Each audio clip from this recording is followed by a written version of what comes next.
one of the things we've all met is the accusation that we are strident or arrogant or vitriolic or shrill. What do we think about that?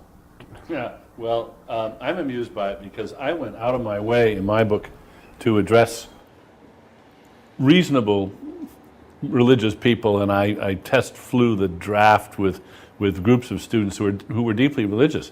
And indeed, the first draft incurred some real anguish. And so I made adjustments. And it didn't do any good in the end because I still got hammered for being rude and aggressive. And I came to realize that it's a no-win situation. It's a mug's game. The religions have contrived to make it impossible to disagree with them critically without being rude. Without being rude. They sort of play the hurt feelings card at every opportunity, and you're faced with the choice of, well, am I going to be rude, or am I going to articulate this criticism? Yeah. I mean, am I going to articulate it, or am I just going to button my lip? Right. Well, that's what it is to trespass a taboo. I think we're all encountering the fact that religion is held off the table of rational criticism in some kind of formal way, even by, we're discovering, our fellow secularists and our fellow atheists. Just leave people to their own superstition, even if it's abject and causing harm, and don't look too closely at it. Now that was, of course, the point of the title of my book. There is this spell, and we got to break it. But if the charge of offensiveness in general is to be allowed in public discourse, then without self-pity, I think we should say that we too can be offended and insulted. I mean, I'm not just in disagreement when someone like Tariq Ramadan, accepted now at the high tables of Oxford University as a spokesman, says the most he'll demand when it comes to the stoning of women is a moratorium on it. I find that profoundly much more than annoying. Right, yeah. Insulting, not only insulting, but actually threatening. But you're not offended. This is, you don't take any, I don't see you taking things personally. You're alarmed by the liabilities of certain ways of thinking, as in Ramadan's case. But he would say, or people like him would say, that if I doubt the historicity of the Prophet Muhammad, I've injured them in their deepest feelings. Right. Well, I am in fact, I think all people ought to be offended, at least in their deepest integrity, by, say, the religious proposition that without a supernatural celestial dictatorship, we wouldn't know right from wrong. That we only live by. But are you really offended by that? Doesn't it just seem wrong? No, I say only, Sam, that if the offensiveness charge is to be allowed in general and arbitrated by the media, then I think we're entitled to claim that much without being self-pitying or representing ourselves as an oppressed minority, which I think is an opposite danger, I would admit. I'd like to add also that I agree with Daniel that there's no way in which the charge against us can be completely avoided, because what we say does offend the very core of any serious religious person at any rate. If we deny the divinity of Jesus, for example, that many people will be terrifically shocked and possibly hurt. It's just too bad. I'm fascinated by the contrast between the amount of offense that's taken by religion and the amount of offense that people take against really anything else, like your artistic taste, your taste in music, your taste in art, your politics. You can be not exactly as rude as you like, but you can be far, far more rude about such things. And I'd quite like to try to quantify that, to actually do research about it, actually test people with statements about their favorite football team or their favorite piece of music or something, and see how far you can go before they take offense, compared to, is there anything else, apart from, say, how ugly your face is, that gives such...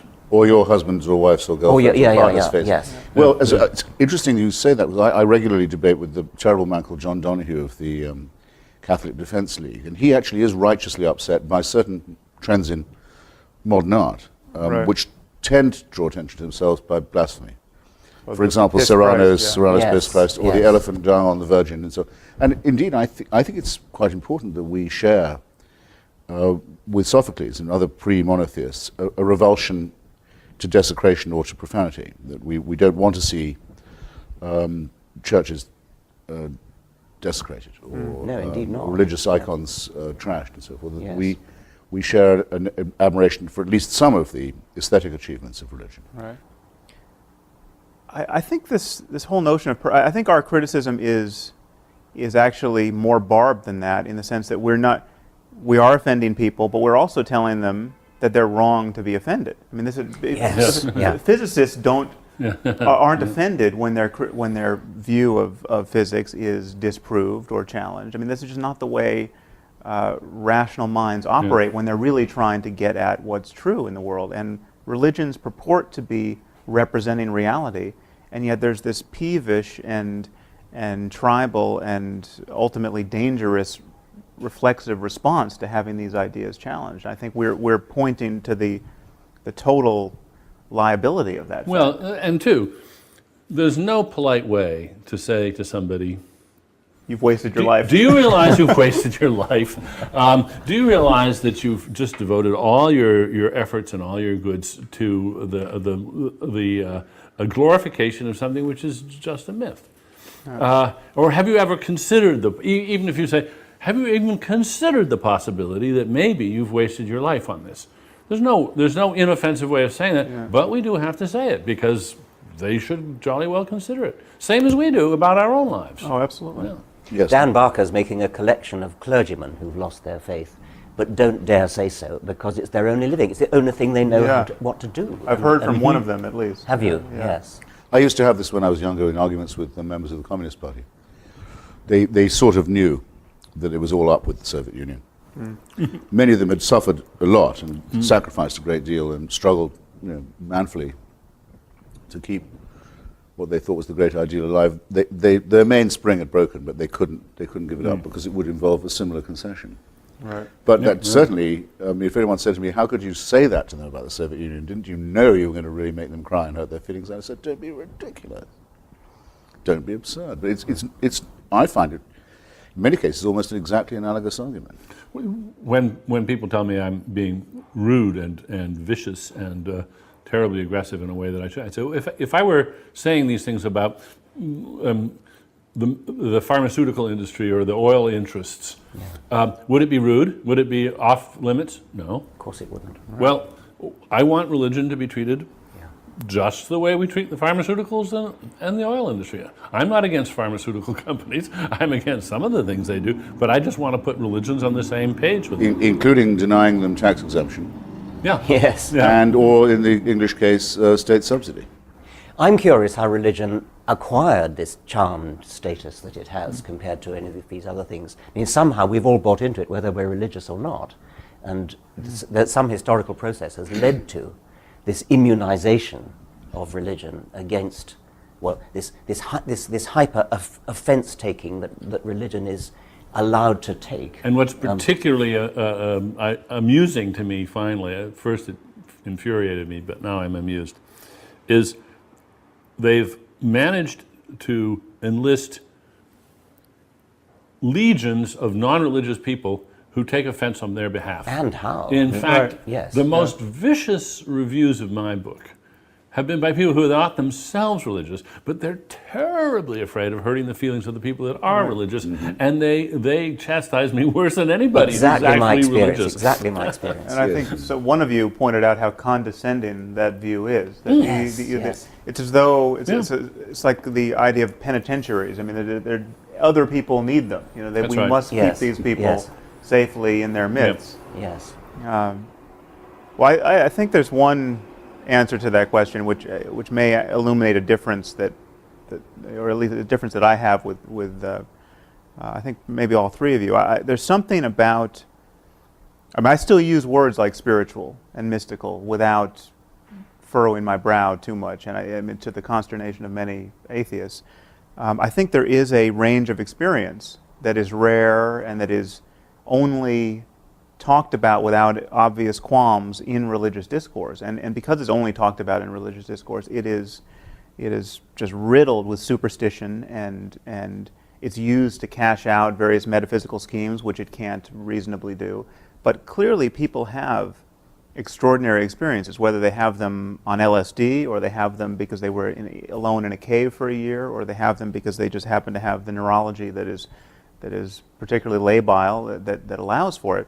But people have self-transcending experiences, and people have the best day of their life where everything seemed, they seemed at one with nature. Sure. And for that, because religion seems to be the only game in town in talking about those experiences and dignifying them, that's one reason why I think it seems to be taboo to criticize it, because you're talking about the most important moments in people's lives and trashing them, at least from their view. Well, I don't have to agree with you, Sam, in order to say that it's a very good thing you're saying that sort of thing, because it shows that, as you say, religion is not the only game in town when it comes to being spiritual. It's like it's a good idea to have somebody from the political right who is an atheist, because otherwise there's a confusion of values which doesn't help us, and it's much better to have this diversity in other areas. I mean, I think I sort of do agree with you, but even if I didn't, I think it was valuable to have that. Right. If one could make one change, and only one, mine would be to distinguish the numinous from the supernatural. Yes. Right. You had a marvelous quotation from Francis Collins, the genome pioneer, who said, while mountaineering one day, he was just overcome by the landscape, and then went down on his knees and accepted Jesus Christ. A complete non sequitur. It's never even been suggested that Jesus Christ created that landscape. Right. A frozen waterfall in three streams. Three parts. Which put him in the mind of the Trinity. Well, yeah, absolutely. We're all triune in one way or another. We're programmed for that. That's very clear. It wouldn't ever have been a four-headed God. Right. You know that from experience. But that would be an enormous distinction to make, and I think it would clear up a lot of people's confusion, that what we have in our emotions, the surplus value of our personalities, the bits that aren't particularly useful for our evolution, or that we can't prove are, but that do belong to us all the same, don't belong to the supernatural and are not to be conscripted or annexed by any priesthood.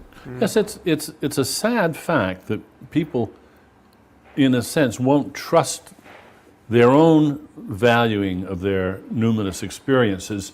They think it isn't really as good as it seems unless it's from God, unless it's some kind of a proof of religion. No, it's just as wonderful as it seems. It's just as important. It is the best moment in your life. And it's the moment when you forget yourself and become better than you ever thought you could be in some way, and see in all humbleness the wonderfulness of nature. That's it, and that's wonderful. But it doesn't add anything to say, golly, that has to have been given to me by somebody even more wonderful. It's been hijacked, hasn't it? By It's also. I'm afraid. I think it's a deformity or shortcoming in the human personality, frankly, because the religion keeps stressing how humble it is and how meek it is and how accepting and almost to the point of self-abnegation it is. But actually, it makes extraordinarily arrogant claims for these moments. It says that I suddenly realized that the universe was all about me. Yes. And felt terrifically humble about it. Come on, we can laugh people out of that, I believe. Right. Yeah. Also, And I think we must. should. I am so tired of the if only Professor Dennett had the humility to blah, blah, blah, and humility, and this from people of breathtaking arrogance. Yeah. I think We shove one aside saying, just don't mind me, I'm on an errand for God. Yeah, right. Well, this is a How point, modest is that? This is the point I think we should return to, this notion of the arrogance of science. Oh, because yeah. there's no discourse which enforces humility more rigorously. I mean, scientists, in my experience, are the first people to say they don't know. I mean, if you get a scientist to start talking off his area of specialization, he or she immediately starts hedging his bet, saying, I'm sure there's someone in the room who knows more about this than me, and of course, all the data's not in. I mean, this is the mode of discourse in which we are most candid about the scope of our ignorance. Well, actually, a lot of academics come up with that kind of false modesty. But I do know what you mean. Yes, it is. Many's the historian who says, no, I yield to someone. No, but any academic should do that. Yes, they should. The thing about religious people is that they recite the Nicene Creed every week, which says precisely what they believe. There are three gods, not one. The Virgin Mary, Jesus died, went to down for 3 days and then came up again. Yeah. I mean, in precise detail. And yet they have the gall to accuse us of being overconfident and of not knowing what it is to doubt. And I don't think many of them ever let themselves contemplate the question which I think scientists ask themselves all the time: what if I'm wrong? Yeah. What if I'm wrong? I mean, it's just not part of their repertoire. Actually, would you mind if I disagreed with you about that? I mean, a lot of the talk that makes religious people hard to, not hard to beat, but hard to argue with, is precisely that they'll say they're in a permanent crisis of faith. There is indeed a prayer, Lord, I believe, help thou my unbelief. Graham Greene says the great thing about being a Catholic was that it was a challenge to his unbelief. A lot of people live by keeping two sets of books. In fact, it's my impression. There is that. It's my impression, in fact, that a majority of the people I know who call themselves believers or people of faith do that all the time. I wouldn't say it was schizophrenia.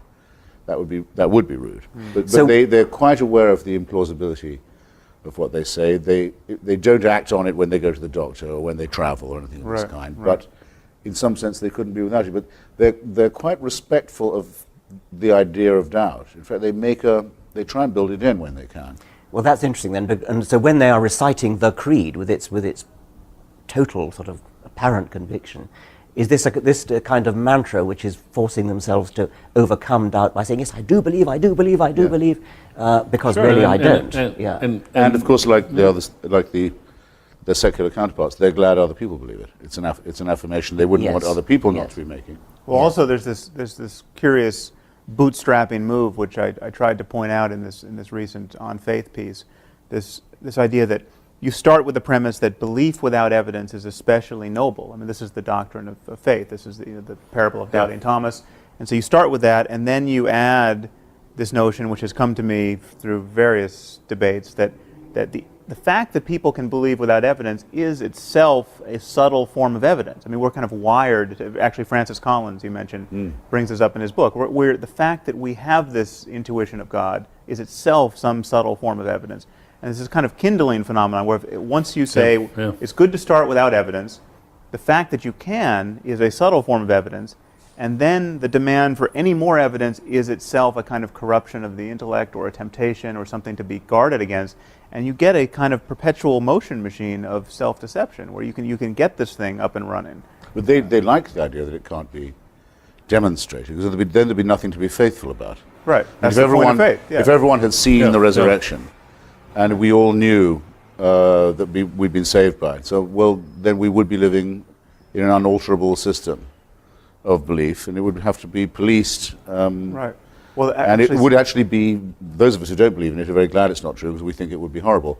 Those who do believe it don't want it to be absolutely proven, so there can't be any doubt about it, because then there's no wrestling with the conscience, there are no dark nights of the soul. It was a review of one of our books, I don't remember which, but it was exactly that point, that just what a crass expectation on the part of atheists that there should be total evidence for this. I mean, there'd be much less magic. You know, if everyone was compelled to believe by too much evidence.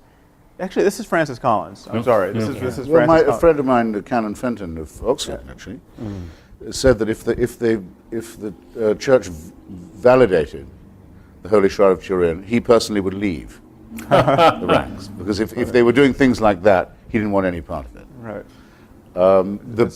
I didn't expect when I started off my book tour to be as lucky as I was. I mean, Jerry Falwell died in my first week on the road. That was amazing. Yes, that was amazing luck. I didn't expect Mother Teresa to come out as an atheist. Yes.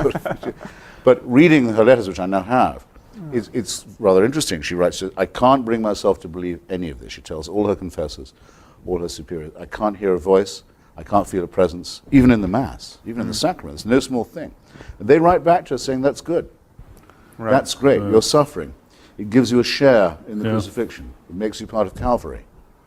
You can't beat an argument like that. Right. The less you believe it, the more you're an illustration the more of faith. You prove it's true. Yeah. Yes, and the struggle, the dark night of the soul is the proof in itself. Yeah. So we just have to realize that these really are non-overlapping magisteria. We can't hope to argue with a mentality of this kind. Well, we can do just what you're doing now, and that is, we can say, look at this interesting bag of tricks that have evolved.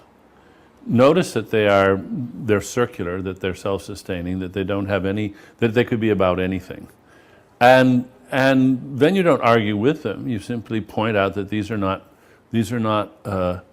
valid ways of thinking about anything, because you could use the very same tricks to sustain something which was manifestly fraudulent. And in fact, what fascinates me is that a lot of the tricks they have their counterparts with con artists. They use the very same forms of non-argument, the very same non sequiturs, and they make, for instance, they make a virtue out of trust. And as soon as you start exhibiting any suspicion of the con man he gets all hurt on you and plays the hurt feelings card and reminds you how wonderful taking it on faith is, and how I mean, there aren't any new tricks. These tricks have evolved over. And one could add years. the production of bogus special effects as well, which is one of the things that completely convicts religion of being fraudulent. The belief in the miraculous. The same people will say, well, Einstein felt a spiritual force in the universe, when he said the whole point about it is there are no miracles. There are no changes in the natural order. That's the miraculous thing. They're completely cynical about claiming him. Well, the other thing worth the pointing same, out almost the same breath, is that these every religious person feels the same criticism of other people's faith that we do as atheists. I mean, they reject the pseudo miracles and the pseudo claims to certainty of others, and they see the confidence tricks in other people's faith. And they see it rather readily. You know, every Christian knows the Quran can't be the perfect word of the Creator of the universe, and anyone who thinks it is hasn't read it closely enough, and is just in this hermetically sealed discourse that isn't really being self-critical. And I think we're on very strong. We make a very strong case when we point that out, and point out also that whatever people are experiencing in church or in prayer, no matter how positive, the fact that Buddhists and Hindus and Muslims and Christians are all experiencing it proves that it can't be a matter of the divinity of Jesus or the unique sanctity of the Quran, or because there's 17 different ways of getting there. Yeah. By the way, on that, a tiny point. It's not. I hope not a digression. It's useful bearing that in mind too when you get, as I did this morning on ABC News, the question, well, wouldn't you say religion did some good in the world? I mean, there are good people. You never don't get that argument. And by the way, there's no reason why one shouldn't. We say, well, yes, I have indeed heard it said that Hamas provides social services in Gaza. And I've even heard it said that Louis Farrakhan's group gets young black men in prison off drugs. I don't know if it's true. I'm willing to accept it might be. It doesn't alter the fact that the one is a militarized terrorist organization with a fanatical anti-Semitic ideology, and the second is a racist crackpot cult. Yeah. And the other, I have no doubt that Scientology gets people off drugs too. But my insistence always with these people is, if you will claim it for one, you must accept it for them all.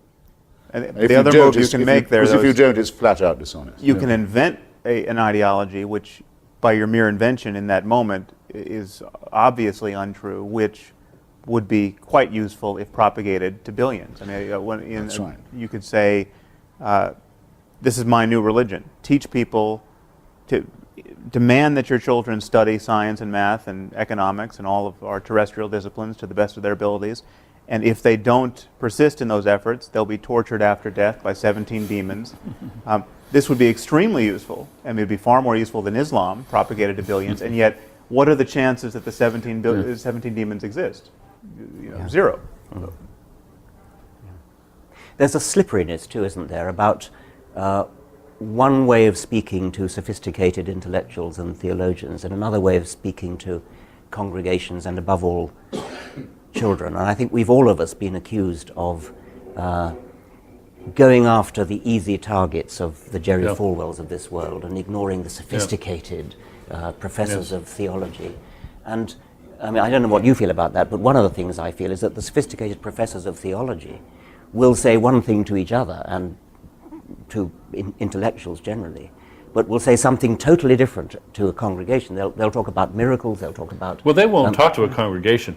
Well, the archbishops will. Yes, but when the sophisticated theologians try to talk to the preachers won't have any of it. Well, that's true. I mean, you got to realize that sophisticated theology is like stamp collecting. It's a very specialized thing, and only a few people do it. And a negligible influence. They take in their own laundry, and they get all excited about some very arcane details, and their own religions pay almost no attention to what they're saying. A little bit of it does, of course, filter in, but it always gets beefed up again for general consumption, because what they say in their writings, at least from my experience, is eye-glazing, mind-twisting, very subtle things which have no particular bearing on life. Oh, no, I must insist. I must say a good word here for Professor Alistair McGrath, who in his attack on Richard said it's not true, as we've always been told, and most Christians believe, that Tertullian said, credo quia absurdum, I believe it because it's ridiculous. No, it turns out, I've checked this now, though I don't know this from McGrath, that in fact Tertullian said, the impossibility of it is the thing that makes it the most believable. That's a well distinction, I think. And very useful for training one's mind. As opposed to absurdity? Very useful for training one's mind in the fine points. It's the likelihood, in other words, that it could have been made up, is diminished by the incredibility of it. Who would try and invent something that was that unbelievable? Well, you make some very good points that actually is, That's a good I point. think, a debate perfectly well worth having. What I say to these people is this: you're sending your email or your letter to the wrong address. Everyone says, let's not judge religion by its fundamentalists. All right. Take the Church of England. Two of whose senior leaders recently said that the floods in North Yorkshire were the result of homosexual behaviour. Not in North Yorkshire, presumably, but probably in London, I think they were thinking. But God's aim is a little off. One of these, the Bishop of Carlisle, is apparently about to be the next Archbishop of Canterbury. Now, this is extraordinary. This is supposed to be the mild and reflective and thoughtful and rather, troubled church, making fanatical pronouncements. Well, I want to hear what Alistair McGrath is going to write to the Bishop of Carlisle, not to me. Is he going to say, my Lord Bishop, do you not realize what a complete idiot you're making of yourself and of our church? Did he do this? If he did it in private, I'm not impressed. He has to say it in public. The Bishop Why are of they Carlisle telling me backtracked. I will judge the church by the statements of its bishops, and I think I'm allowed to. Yeah. But the other thing is that, never mind about the academic theologians, bishops and vicars, who will attack us for taking scriptures, or for accusing people of taking scriptures literally. And of course we don't believe the book of Genesis literally. And yet they do preach about what Adam and Eve did, as though they did exist, as though there's somehow, it's a sort of license to talk about things which they know, and anybody of any sophistication knows, is fiction. And yet they will treat their congregations, their sheep, as though they did exist, as though they were factual. And a huge number of those congregations actually think they did exist. Can you imagine any one of these preachers saying, as such a topic is introduced, this is a sort of theoretical fiction. It's not true, but it's a very fine metaphor. No, they're just They not kind of, going. after the fact, imply that that's what they expect you to know. Yes, but they would never announce it. They would Well, never there's say another it. point there, is that they never admit how they have come to stop taking it literally. Because you have all these people criticizing us for our crass literalism. We're as fundamentalist as the fundamentalists. And yet these moderates don't admit how they have come to be moderate. What does moderation consist of? It consists of having lost faith in all of these propositions, or half of them, because of just the hammer blows of science and secular politics. Of the and crass rationality. literalism of the critics. Yeah, Yes. religion has lost its mandate on 1,000 questions, and moderates tend to argue that this is somehow a triumph of faith, that faith is somehow self-enlightening, whereas it's been enlightened from the outside. It has been, it has been intruded upon by On science. that point that I was wanting to raise myself about our own so-called fundamentalism. There's a cleric in Southwark, the first person I saw attacking you and I in print as being just as fundamentalist as those who blew up the London Underground. Do you remember his name? I don't remember his name. Sorry, I don't remember. He's a very senior Anglican cleric in the Diocese of Southwark. I went on the BBC with him. Just entre parenthèses, I'll say, when I'd said, how can you call your congregation a flock? Doesn't that say everything about your religion, that you think they're sheep? He said, well, actually, I used to be a pastor in New Guinea, where there aren't any sheep. Well, of course, there are a lot of places where there are no sheep. Gospel's quite hard to teach as a result. We found out what the most important animal to the locals was, and I remember very well my local bishop rising to ask the Divine One to behold these swine, his new congregation. But this is the man who deliberately does a thing like that, that's as cynical as you could wish, and as adaptive as the day is long. And he says that we who doubt it are as fundamentalists as people who blow up their fellow citizens on the London Underground. It's unconscionable. Thus, I don't really mind being accused of ridiculing or treating with contempt people like that. I just frankly have no choice. I have the faculty of humor, and some of it has an edge to it. I'm not going to repress that for the sake of politeness of people. Would you think that it would be good to make a distinction between the professionals and the amateurs? I share your impatience with the officials of the churches, the people whose this is their professional life. It seems to me they know better. Right. The congregations don't know better because it's maintained that they should not know better. I do get very anxious about ridiculing the beliefs of the flock because of the way in which they have ceded to their leaders. They've delegated authority to their leaders, and they presume their leaders are going to do it right. So I think in this, who stands up and says the buck stops here? Right. Well, it seems to me it's the preachers themselves, it's the priests, it's the bishops, and we really should hold their feet to the fire. For instance, just take the issue of creationism. If somebody in a fundamentalist church thinks that creationism makes sense because their pastor told them, well, I can understand that and excuse that. We all get a lot of what we take to be true from people that we respect and whom we view as authorities. We don't check everything out. But where did the pastor get this idea? And I don't care where he or she is responsible because their job is to know what they're talking about in a way that the congregation isn't. We have to be a little bit careful not to sound condescending when we say that, and in a way it's reflecting the condescension of the preacher.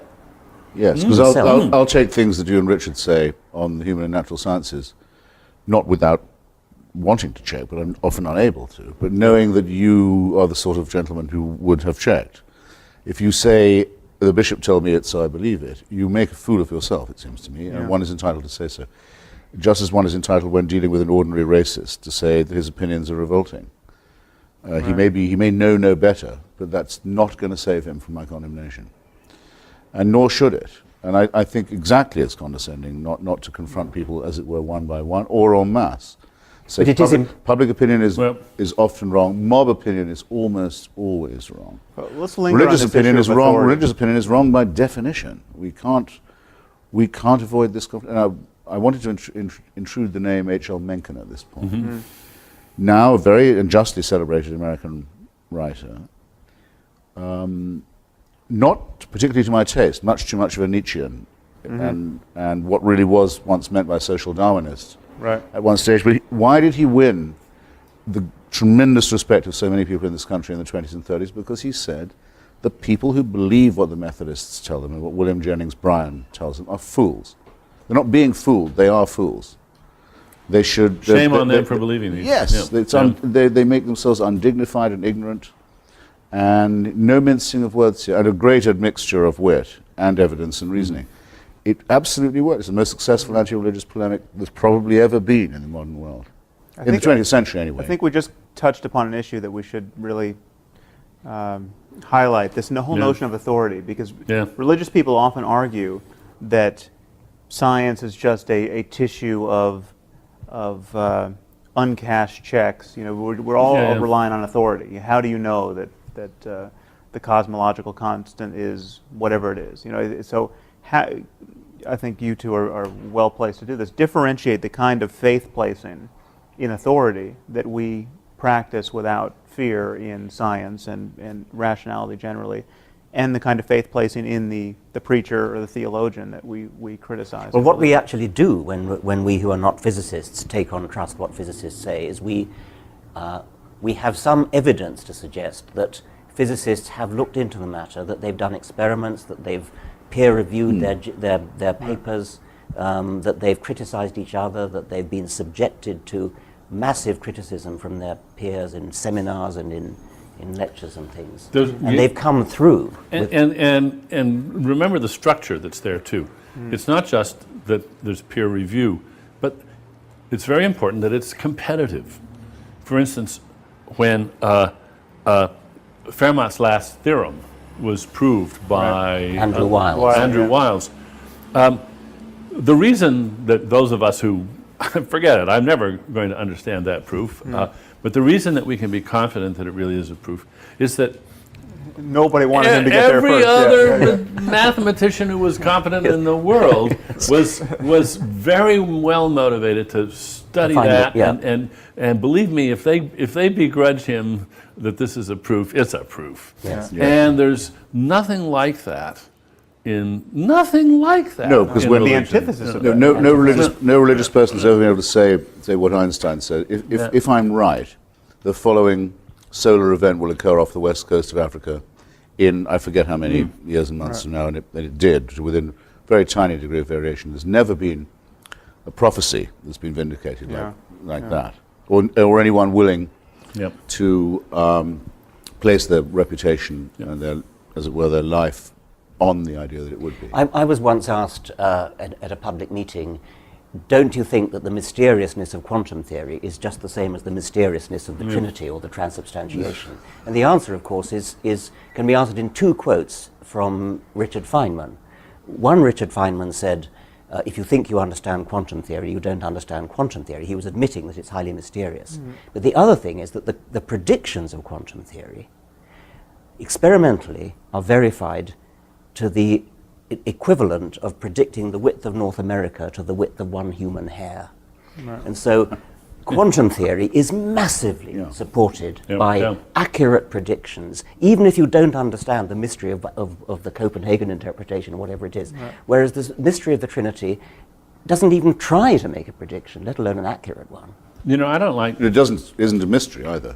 I don't just like the use of the word mystery here. Yes. I think there's been a lot of consciousness raising in philosophy about this term, where we have so-called Mysterians, the new Mysterians. These are people who like the term mystery. Noam Chomsky is famously quoted to say, "There's two kinds of questions: there's puzzles and mysteries. Puzzles are soluble, mysteries aren't." And first of all, I just don't buy that, but I buy the distinction and say there's nothing about mystery in science. There's puzzles, there's deep puzzles, there's things we don't know, there's things we'll never know, but they aren't systematically incomprehensible to human beings. The glorification of the idea that these things are systematically incomprehensible is, I think, has no place in science. Which is why I think we should be quite happy to revive traditional terms in our discourse, such as obscurantism and obfuscation, is what they really are. And to point out that these things can make intelligent people act stupidly. John Cornwell, who's just written another attack on yourself, Richard, and who is an old friend of mine, a very brilliant guy, wrote one of the best studies of the Catholic Church and fascism that has been published. He's in his review of you, he says, Professor Dawkins should just look at the shelves of books there are on the Trinity. The library is full of attempts to solve this problem before he's so... But none of the books in those religious libraries solve it either. Yeah. The whole point is that it remains insoluble. and is used to keep people feeling baffled and inferior.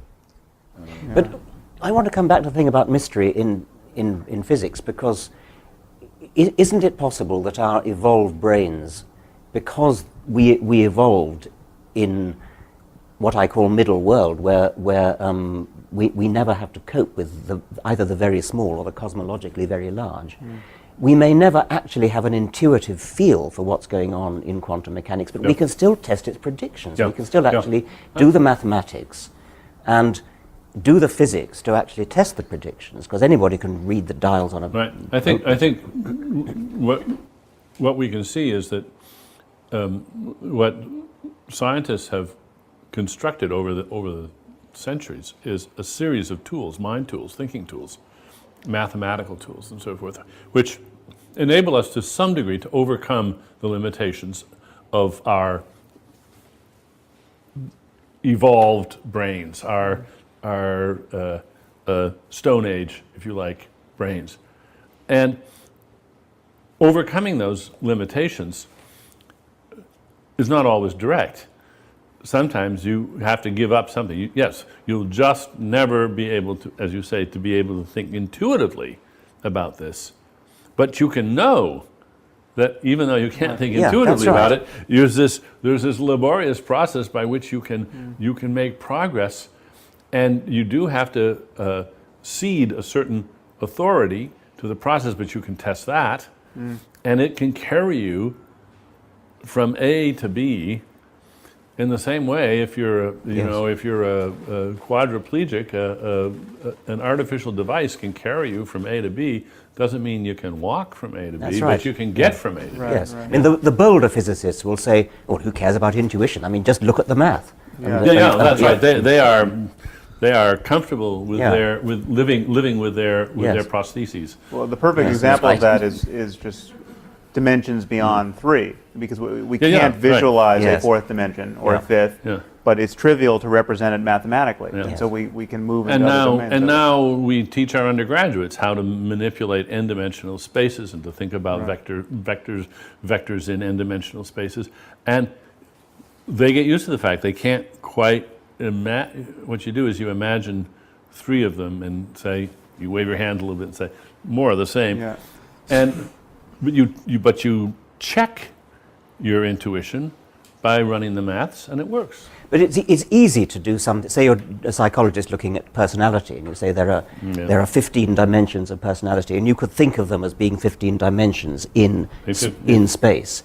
And anybody can see that you can imagine moving along any one of those dimensions with respect to the others, and you don't actually have to visualize 15-dimensional space. No, and you give up that demand, and you realize, I can live without that. It would be nice if I could do that, but hey, I can't see bacteria with the naked eye either. I can live without that. But I think there's one. I was challenged on the radio the other day by someone. Can't see bacteria. He had to be fairly quiet. No, said that I believe in atoms on no evidence because I'd never seen one. Not since George Galloway said to me that he'd never seen a barrel of oil.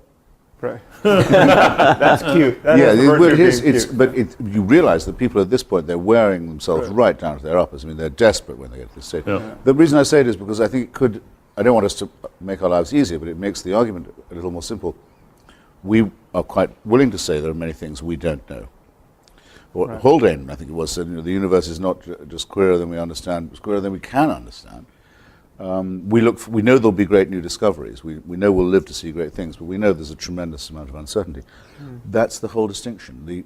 The believer has to say not just that there is a God, the deist position, that there may be a mind at work in the universe, a proposition we can't disprove, but they know that mind and can interpret it. They're on good terms with it. They get occasional revelations from it. They have a book that is verbatim briefings from it. Now, any decent argument, any decent intellect has to begin by excluding people who claim to know more than they can possibly know. You start off by saying, well, that's wrong to begin with. Now can we get on with it? So theism's gone in the first round. It's off the island. Exactly. It's out of the show. That's a footnote I wanted to add to what Dan was saying. Even if mystery was somehow something we had to just, a bitter pill we have to swallow in the end. We are cognitively closed to the truth at some level. That still doesn't give any scope to theism. Absolutely not, because it's just as close to them as it is to And they- those who And, aren't. and also they we- claim perfect transparency of revelation. And also, they can't be allowed to forget what they used to say when they were strong enough to get away with it. Exactly. Yeah. Which is, this is really true Right. in every detail. And if you don't believe it, We'll kill you for it. Yes. Yeah. We'll kill you, and it may take some days to kill you, but Right. we will kill get you the job slowly. done. Yeah. Yes. No, they wouldn't have the power they have now if they hadn't had the power they had then. Right. And you know, this, what you just said, Christopher, actually, I think strikes terror, strikes anxiety in a lot of religious hearts, because it just hasn't been brought home to them that this move of theirs is just off limits. It's just not, it's not the game. It's not, it doesn't, you can't do that. And they've been taught all their lives that you can do that. This is a legitimate way of conducting a discussion. And here suddenly we're just telling them, I'm sorry, that is not a move in this game. In fact, it is a disqualifying move. Right. And Precisely they the find move that you can't be respected for making. Yeah, yes. Just Adumbrate the move for me a bit, if you would, or for us. Perhaps only for me. somebody, Say what you think that move is. somebody plays the faith card. Yes. They say, look, I am a Christian, and we Christians, we just have to believe this, and that's it. At which point, I guess the polite way of saying it is, well, okay, if that's true, you'll just have to excuse yourself from the discussion because you've declared yourself incompetent to proceed with an open mind. Now, if you really can't defend your view, then sorry, you can't put it forward. We're not going to let you play the faith card. Now, if you want to defend what your holy book says in terms that we can appreciate, fine.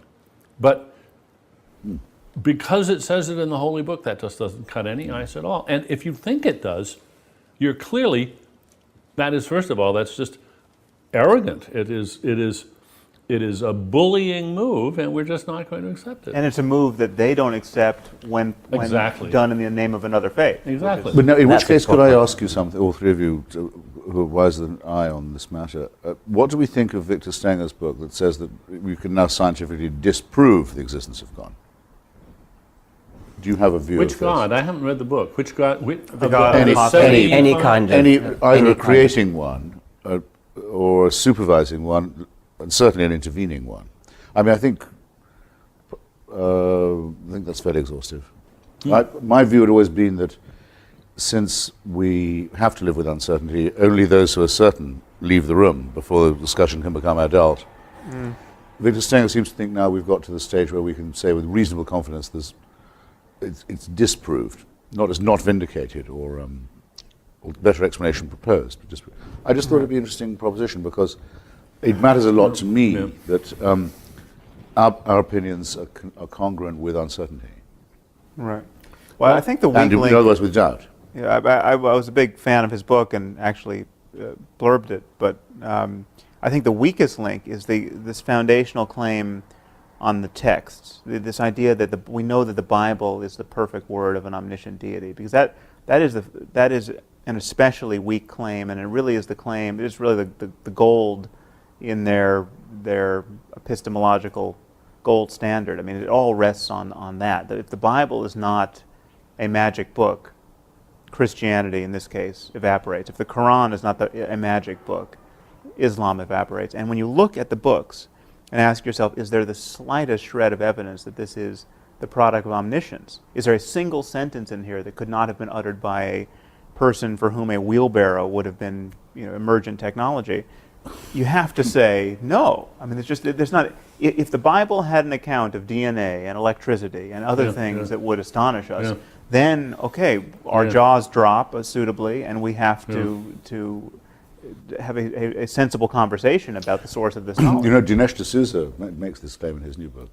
He's going to be, by the way, one of the much more literate and well-read and educated of our antagonists. I'm going to be debating soon. He says that in Genesis, which people used to mock, they said, "Let there be light," and then only a few staves later you get the sun and the moon and the stars. Right. How could that be? Well, it's actually, according to the Big Bang, that would be right.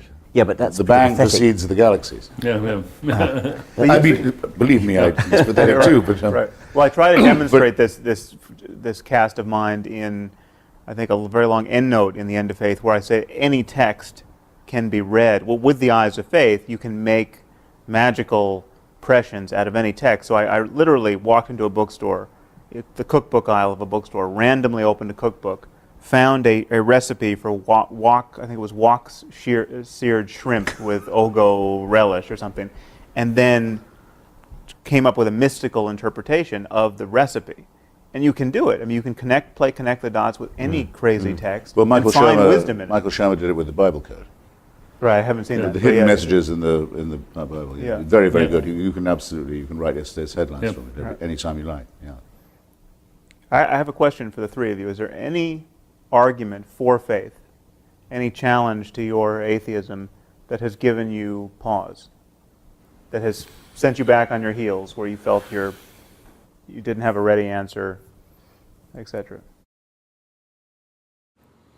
I actually can't think of any. I mean, I think the closest is the idea that the fundamental constants of the universe are too good to be true, and that does seem to me to need some kind of explanation if it's true. I mean, Victor Stenger doesn't think it is true, but many physicists do.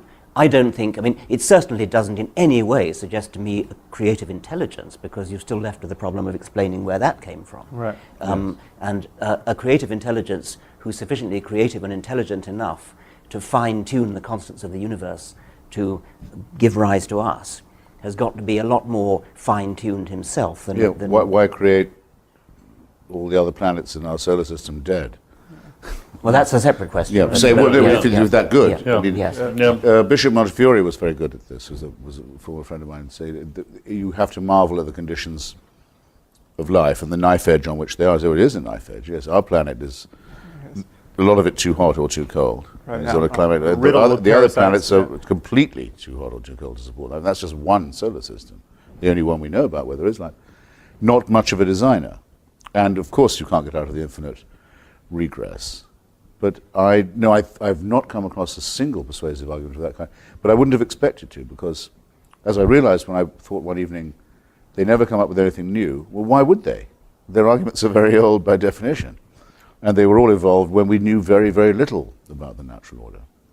The only argument that I find at all attractive, and this is for faith, you asked, as well as for theism, is what I suppose I'd call the apotropaic, when people say all the praise belongs to God for this, he's to be thanked for all this. That is actually a form of modesty. It's a superstitious one. That's why I say apotropaic. But Right. it's avoiding hubris. It's also for that reason, obviously pre-monotheistic. But religion does or can help people to avoid hubris, I think, morally and intellectually, and that might be a. But that's not an small- argument that it's true. Oh, for heaven's sake! No, there are and cannot be any such arguments. I think. Well, maybe I should broaden this question. No, wait a minute. I think But before you answer, Dan, I could give you several discoveries which would shape my faith right to the ground. But let me just broaden the question. Yeah. Not only Rabbits in the Precambrian. No. not only an argument for the plausibility of religious belief, but an argument that suggests that what we're up to, criticizing faith, is a bad thing. Oh, that's much easier. We shouldn't be doing so. Yeah. Let's That's- exclude that. Yes, by all means. Yeah. Yes. We shouldn't be doing what we're doing. That's much easier. Okay. It's easier to think of a good Oh, reason. I mean, somebody could come up with an argument that says that the world is a better place Oh, and everybody that, yeah. believes a falsehood. And Is there any context, though, in your work or in dialogue with your critics where you feel that argument has given you pause? Oh yes.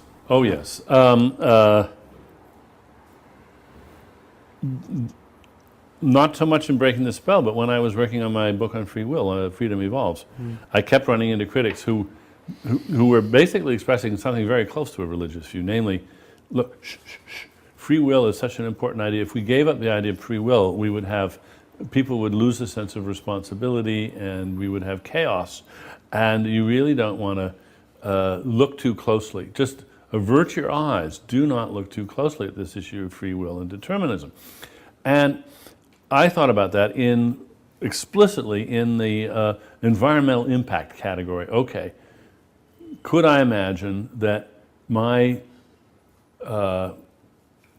irrepressible curiosity could lead me to articulate something, true or false, That's dangerous. which would have such devastating effects on the world that I should just shut up and change the subject? Right. And I think that's a good question that we all should ask. Yeah, good. Absolutely. Mm-hmm. And I spent a lot of time thinking hard about that, and I wouldn't have published either of those two books if I hadn't come to the conclusion that it was not only, as it were, environmentally safe to proceed this way, but obligatory. Mm. But I think you should ask that question. I do. Right. Before publishing a book, but not before deciding for yourself, do I think that this is true or not? One should never do what some politically motivated, often, critics do, which is to say, this is so politically obnoxious that it cannot be true. Oh, yeah. Which is a different It's a different thing entirely. No. No, it would be like discovering that you thought that the bell curve on white and black intelligence was a correct interpretation of IQ. Yes, and you could well suppress publications. Now I've looked at all this stuff again, I'm absolutely, as you could say, now what am I going to do? Fortunately, these questions don't in fact present themselves in that way. I'll tell you one place where it's presented itself to me. This I think it was an op-ed in the LA Times, I could be mistaken, but someone argued that the reason why the Muslim population in the U.S. is not radicalized the way it is in Western Europe is largely the result of the fact that we honor faith so much in our discourse that they have not become, the community has not become as insular and as grievance-ridden as in Western Europe. Now, I don't know if this is true, but if it were true, that gave me a moment's pause. That would be of interest. James Wolfenson, later the World Bank, recently the negotiator on Gaza, says that he firmly believes that he had tremendous influence for good with the Muslim Brotherhood and Hamas because he was an Orthodox Jew. If so, I think it would be disgusting, I have to say. And he shouldn't have had the job in the first place, because we know one absolute thing for certain about that conflict, which is that it's been made infinitely worse by the monarchy. If it were only a national and territorial dispute, it would have been solved by now. So, but his self-satisfaction in saying so, even if it were true, would turn me even more against him.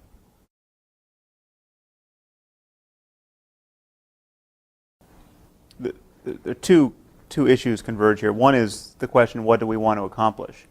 What do we reasonably think we can accomplish?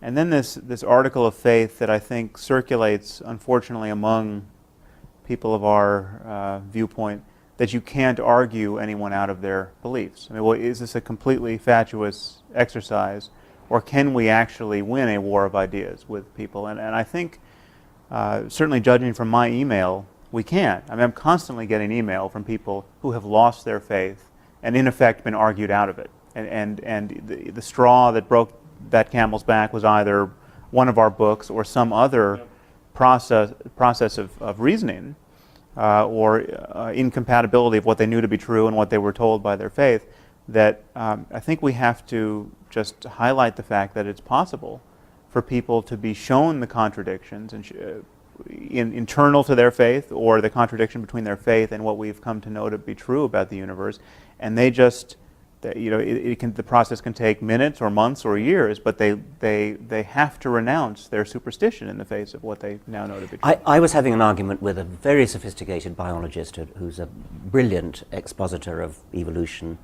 and he still believes in God. And I said, how can you, what's this all about? And he said, I accept all your rational arguments, however, it's faith.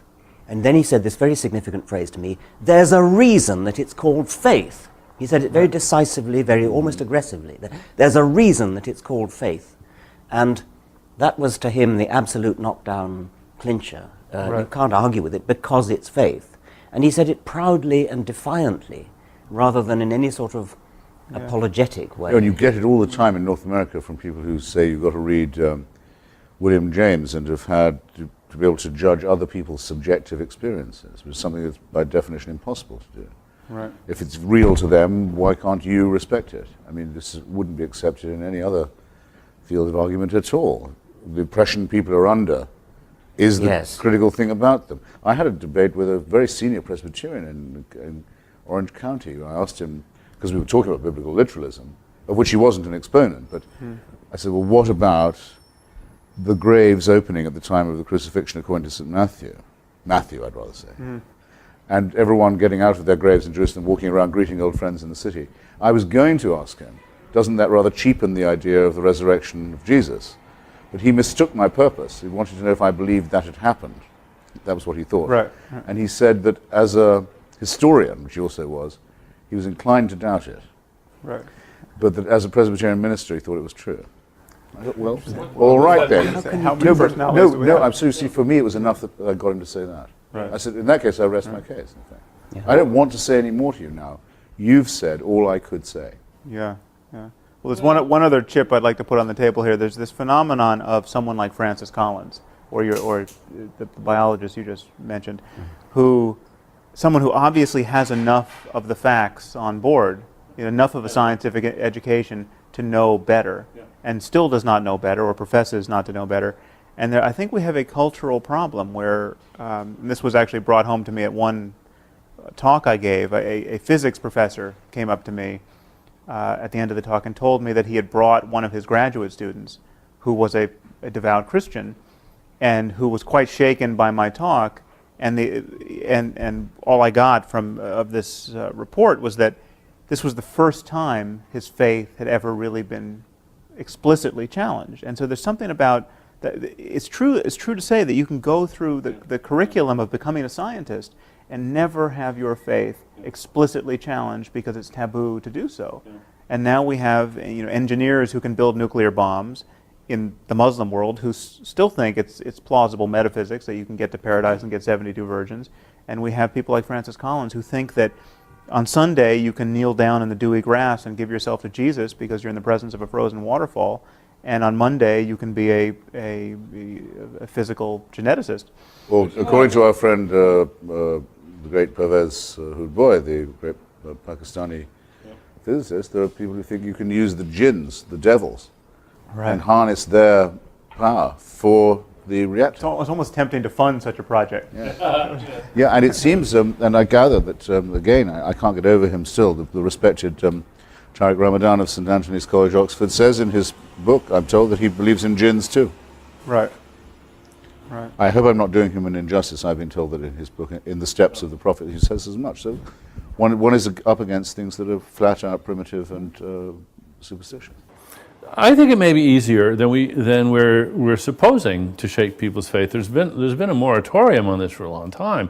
We're just the beginning of a new wave of explicit attempts to shake people's faith, and it's bearing fruit. And the obstacles, it seems to me, are not that we don't have the facts or the arguments. It's these strategic reasons for not professing it, not admitting it. Not admitting it to yourself, not admitting it in public, because your family is going to view it as a betrayal. You're just embarrassed to admit that you were taken in by this for so long. It takes, I think, tremendous courage to just declare that you've given that all up. And if we can find ways to help people find that courage and give them some examples of people who have done this, and they're doing just fine. They may have lost the affections of a parent or something like that. They may have hurt some family members, but still, I think it's a good thing to encourage. And I don't think we should assume that we can't do this. I think we can. Yes, it's almost patronising to suggest that we couldn't. I mean, to suggest that it shouldn't, that it's not. On the other hand, I think we all know people who seem to manage this kind of split brain feat of, as Sam said, believing one thing on a Sunday and then something totally contradictory or incompatible in the rest of the week. And there's nothing, I suppose, neurologically wrong with that. I mean, there's no reason why one shouldn't have a brain that's split in that kind of way. But it is unstable in a certain way. But and I'm sure you're right that people do this, and they're very good at it, and they do it by deflecting attention from it. Yeah. And let's start. But how you can live with it? Let's start focusing attention. How can you live with a contradiction in your? By forgetting that you're doing this and by not attending to it. I think what I would love to do is to invent a memorable catchphrase or term that would rise unbidden in their minds when they caught themselves doing it. Mm-hmm. And then they would think, oh, this is one of those cosmic shifts that Dennett and Dawkins and Harris and Hitchens are talking about. Oh, right, and they think this is somehow illicit. Just to create a little more awareness in them of what a strange thing it is that they're doing. Yeah. I'm afraid to say that I think that cognitive dissonance is probably necessary for everyday survival. Everyone does it a bit. You mean tolerating cognitive dissonance? No, practicing. Actually practicing it. Practicing, because, I mean, I don't know, take the case of someone who's a member of MoveOn.org. They think the United States government is a brutal, militaristic, imperial regime that crushes the poor and invades other people's countries. But they pay their taxes. It's very, very rare that they don't. They send their children to school. They do their stuff. You know, they don't act all the time as if 10% of what they believe is true. Right. Partly because it would be impossible. Same with people in the 50s who, members of the John Birch Society, who thought President Eisenhower was a communist. Okay, you get up in the morning, you believe that. The White House is run by the Kremlin, but then you have to go and get the groceries. Right. And do all that stuff. Why aren't you still have to go and do it. Too many commitments, But you absolutely wouldn't be challengeable in your belief. It would be very, very important to you, but there would be no way in your life, your real life, of vindicating or practicing the opinion that you have. And I'm sure that the same is true of people who say, well, I shouldn't really prefer one child to another or one parent to another, but I do. I'm just not going to act as if I do. Right. All kinds of things of this kind. But what do you think as educators? Or Senator Craig saying he's not gay. I'm thinking in his own mind he's absolutely sure he's not. Right, yeah. But he can't manage his life by saying he is, or that he isn't. Yeah. So a question I wanted to ask was this. We should ask ourselves what our real objective is. Yeah. Do we in fact wish to see a world without faith? I think I would have to say that I don't. I don't either expect to or wish to see that. What do you mean by faith? I don't think it's possible because it replicates so fast, faith, as often as it's cut down or superseded or discredited. It replicates, it seems to me, extraordinarily fast, I think for Freudian reasons, principally to do with the fear of extinction. So you mean faith in supernatural paradigms? Wish. But why would you not wish it? Wish thinking. And then the other thing is, would I want this argument to come to an end? With all having conceded like to that retire and move on to Hitchens other really won questions? that round. Now nobody in the world believes in God. Now, apart from being unable to picture this, but I'm not completely certain that it's what I want. I think it is rather to be considered as sort of the foundation of all arguments about epistemology, philosophy, biology, and so on. That it's the thing you have to always to be arguing against. The other explanation. It's an extraordinary thing. I don't understand what you're. I understand you're saying that it'll never work. But I don't understand why you wouldn't wish it. Because I think, as a bit like the argument of between, Huxley and Darwin. Huxley and Wilberforce, or Darrow and William Jennings Bryan. I want it to go on. Because it's interesting. I want our side to get more refined and theirs to be ever more exposed. But I can't see it with one hand clapping. You don't want it to go on with the jihadists. There's a certain face of this. No, but I don't have a difference of opinion with the jihadists. Well, you do in terms of the legitimacy of their project. No, not really. No, there's nothing to argue about with them. I mean, there's a simple matter of survival. I want them to be extirpated. Or then move it down to the people who are blocking stem cell No, research. that is a purely primate response with me. They're recognizing the need to destroy an enemy in order to assure my own survival.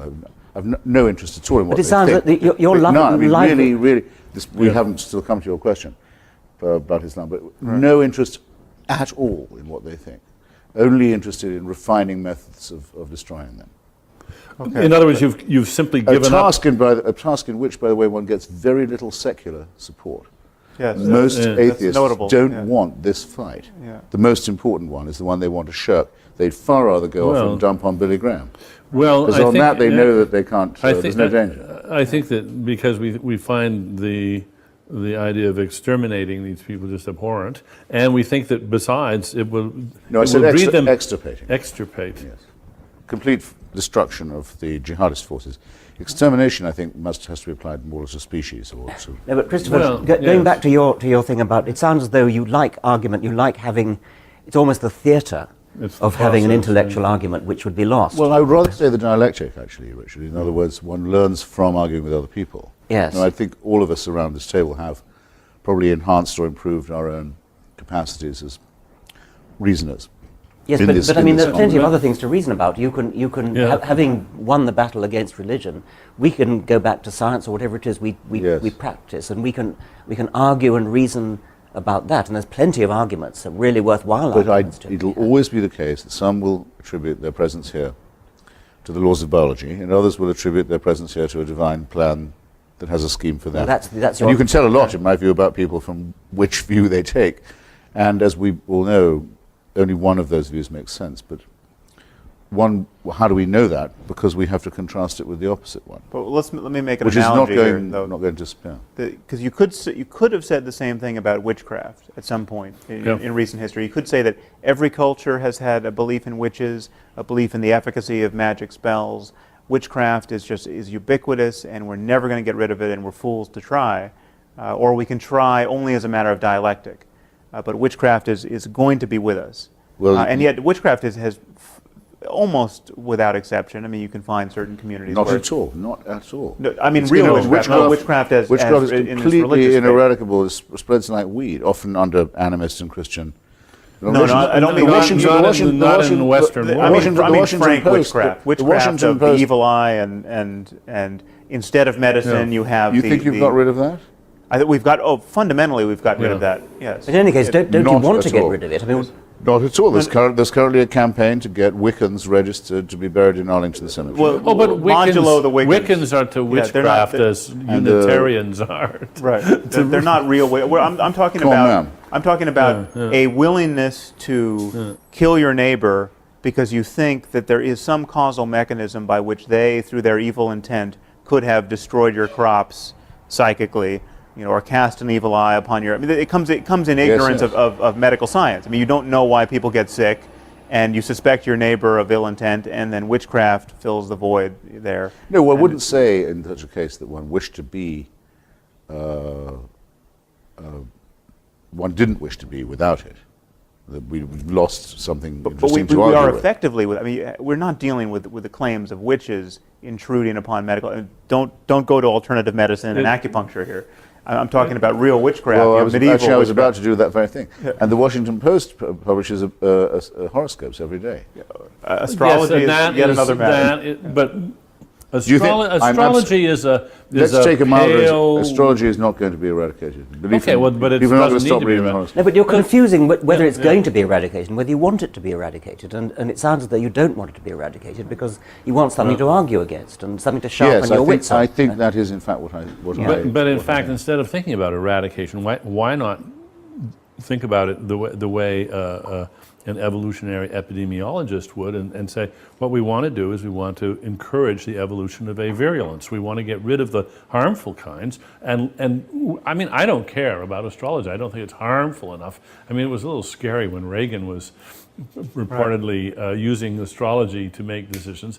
But that, I hope, anomalous case aside, I find the superstition that astrology is important to be relatively harmless. If we could only do the same thing, if we could only relegate the other enthusiasms to the status of Right. astrology, I'd be happy. Right. Well, look, you don't accept or you don't like my answer, but I think the question is going to be asked of us. It was asked of me today, actually, again on the TV. It said, do you wish no one was going to church this morning in the United States? Right. What's your answer? Well, I've given mine. Richard's I disagreed a bit. But the answer I gave this morning was, I think people would be much better off without false consolation, and I don't want them trying to inflict their beliefs on me. They'd be doing themselves and me a favor if they gave it up. So perhaps in that sense I contradict myself. I mean, I wish they would stop it, but then I would be left with no one to argue with. And, But you have many other subjects. and I certainly didn't say that I thought if they'd only listened to me they would stop going. Okay, so there are two questions here. So that was my very experimental answer. But I'd love to hear, would you like to say that you look forward to a world when no one had any faith in the I want to answer this. Whether it's astrology or religion or anything else, I want to live in a world where people think skeptically for themselves, look at evidence, not because astrology is harmful, I guess it probably isn't harmful, but if you go through the world thinking that it's okay to just believe things because you believe them without evidence, then you're missing so much. And it's such a wonderful experience to live in the world and understand why you're living in the world and understand what makes it work, understand about the real stars, understand about astronomy, that it's an impoverishing thing to be reduced to the pettiness of astrology. And I think you can say the same of religion. The universe is a grand, beautiful, wonderful place. And it's petty and parochial and cheapening to believe in jinns and supernatural creators and supernatural interferers. I think you could make an aesthetic case that we want to get rid of. Fine. I could not possibly agree with you more. But let's talk about priorities. Okay. If we could just get rid of some of the most pernicious and noxious excesses, what would be the triumphs you would go for first? What would really thrill you as an objective reached? Let's look at Islam, and let's look at Islam as realistically as we can. Is there any remote chance of a reformed, reasonable Islam?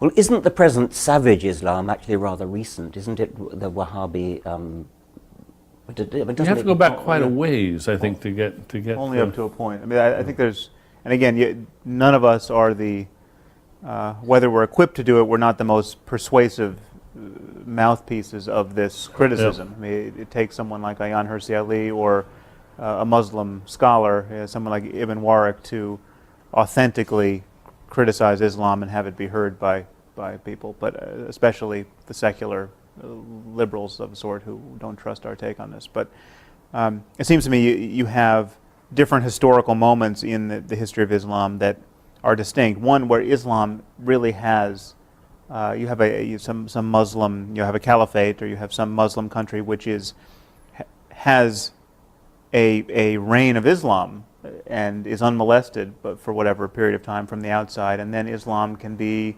as totalitarian and happy with itself as possible, and you don't see the inherent conflict and the inherent liability of its creed. I mean, Samuel Huntington said Islam has bloody borders. It's at the borders that we're noticing this problem, and the borders of Islam and modernity at this moment, the conflict between Islam and modernity.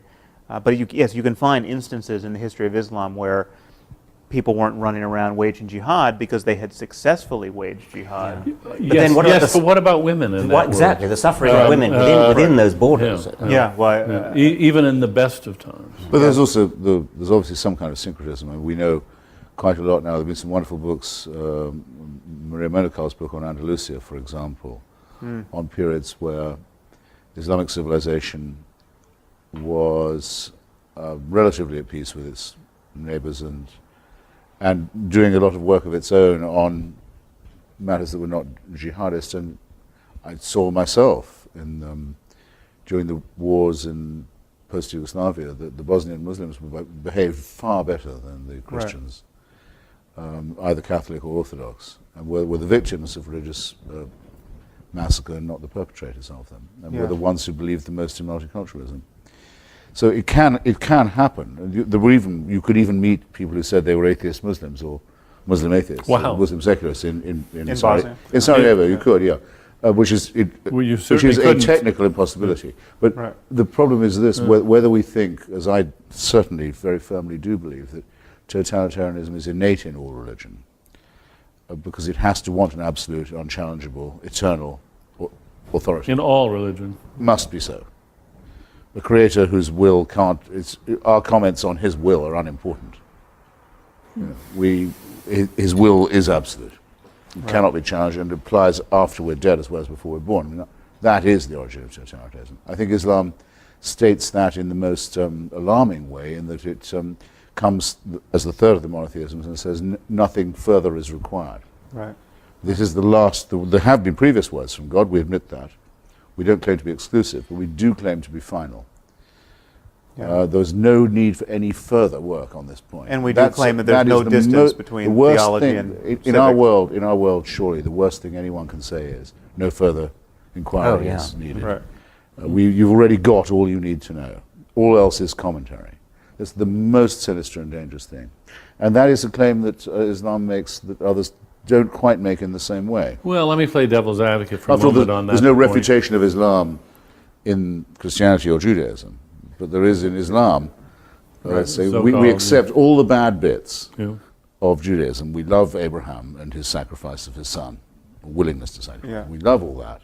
We absolutely esteem the virgin birth, the most nonsensical bits of Christianity. We think, all that's great.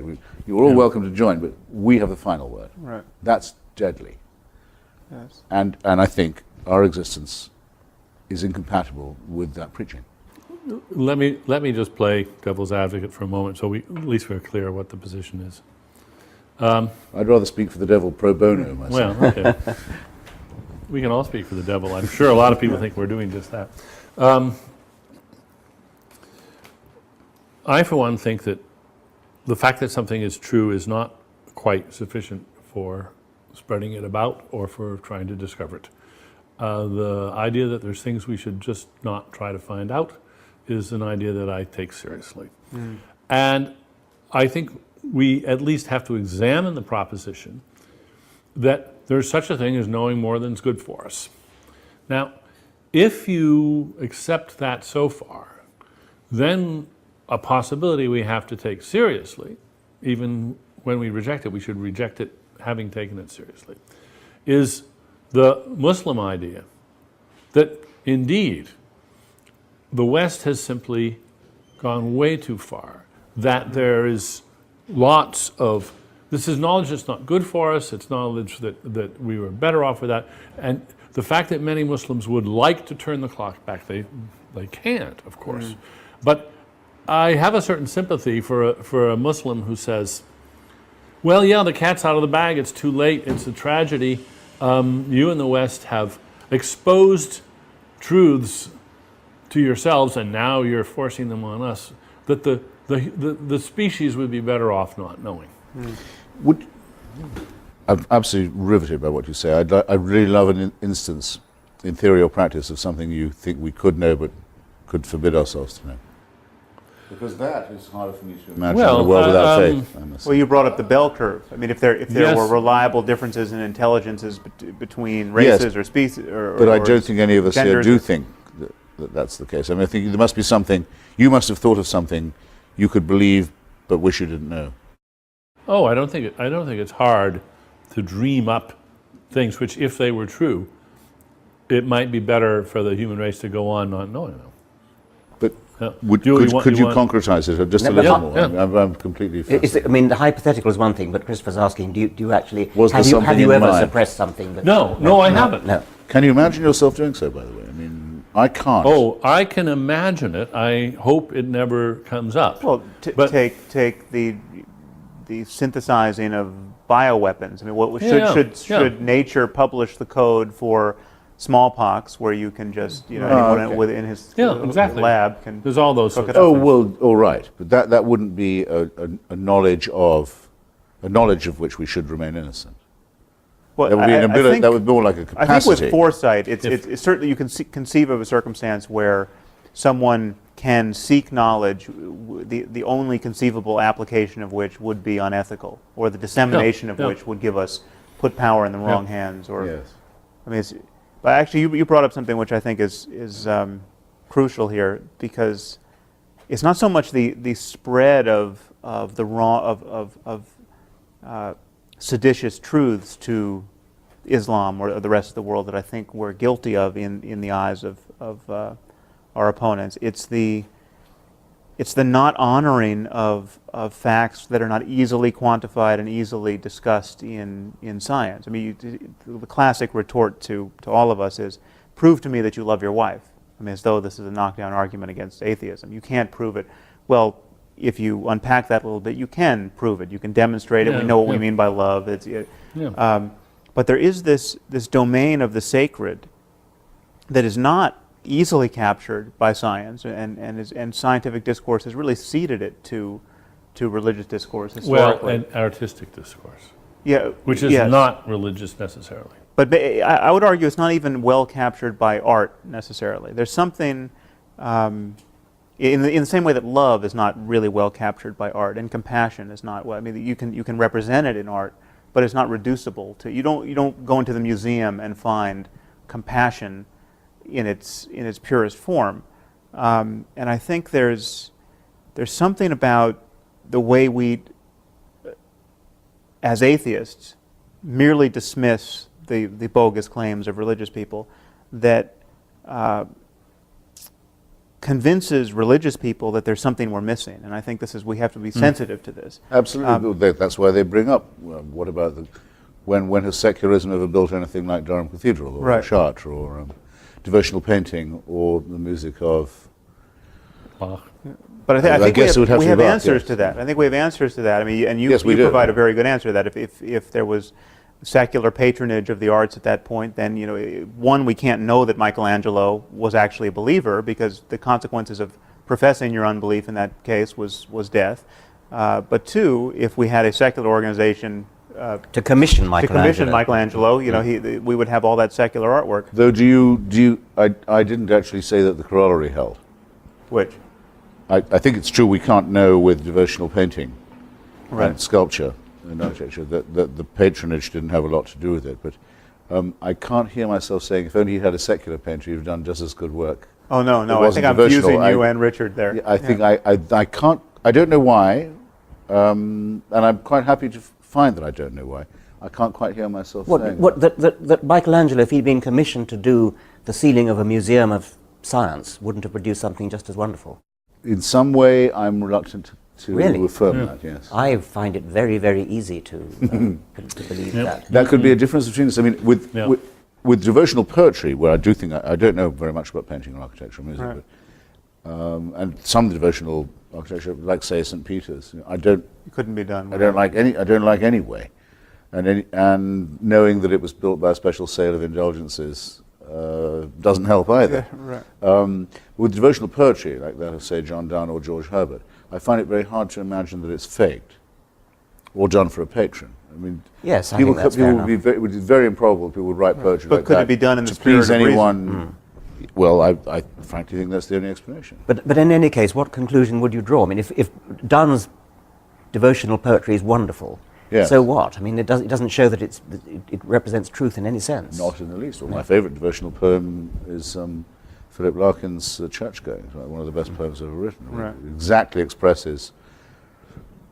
I wish I had it here. Well, actually, I do have it here. If you like, I can read it. But I wouldn't trust anyone who believed any more or any less than Larkin does when he goes to a wayside Gothic church in the English countryside.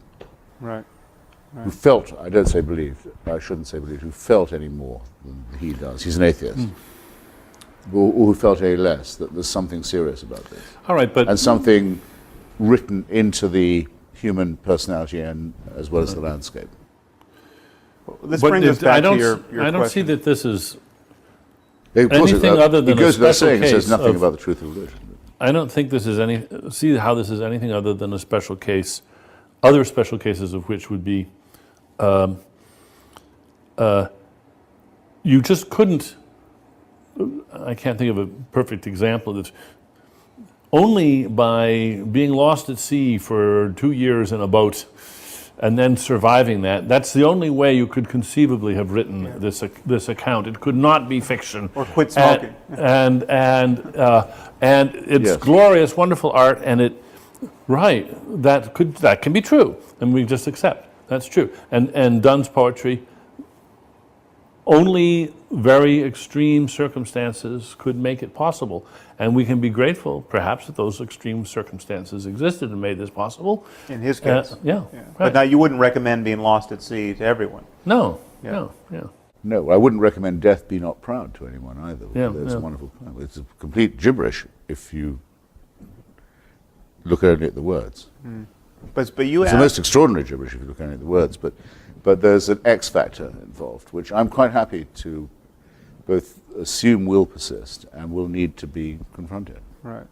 You raised this issue, though, of whether or not we would wish the churches emptied on Sundays. And I think you were uncertain whether you would, and I think I would agree. I would want a different church. I would want a different ritual motivated by different ideas. But I think there's a place for the sacred in our lives, but under some construal that doesn't presuppose any bullshit. But I think there's a usefulness to seeking profundity as a matter of our attention, Sure. and our neglect of this area, I think, as atheists, at times makes even our craziest opponents seem wiser than we are. And I mean, take someone like Sayyid Qutb, who's as crazy as it gets. I mean, Osama bin Laden's favorite philosopher, but he came out to Greeley, Colorado, I think it was around 1950, Yes. and spent a year in America, and noticed that all his American hosts were spending all their time gossiping about movie stars and trimming their hedges and coveting each other's automobiles. And he came to believe that America was or the West was so trivial in its preoccupations and so materialistic that it had to be destroyed. Now, this shouldn't be construed as giving any credence to his worldview, but he has a point. There is something trivial and horrible Yes. about the day-to-day fascinations of most of us and most people most of the time. There's a difference between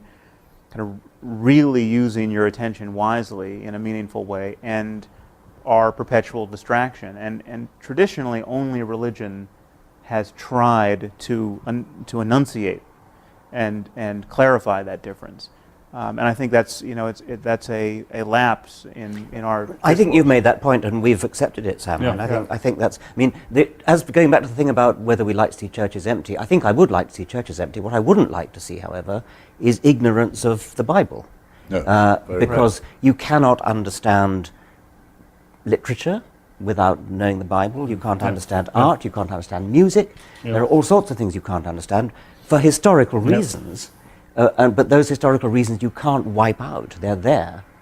And so even if you don't actually go to church and pray, you've got to understand what it meant to people to pray and why they did it and what these verses in the Bible mean and what this... But is it only that? Just the retrospective kind of historical appreciation of our you could more than just ancestors' appreciate ignorance? it. You can lose yourself in it, just as you can lose yourself in a work of fiction Right. without actually believing that the characters are real.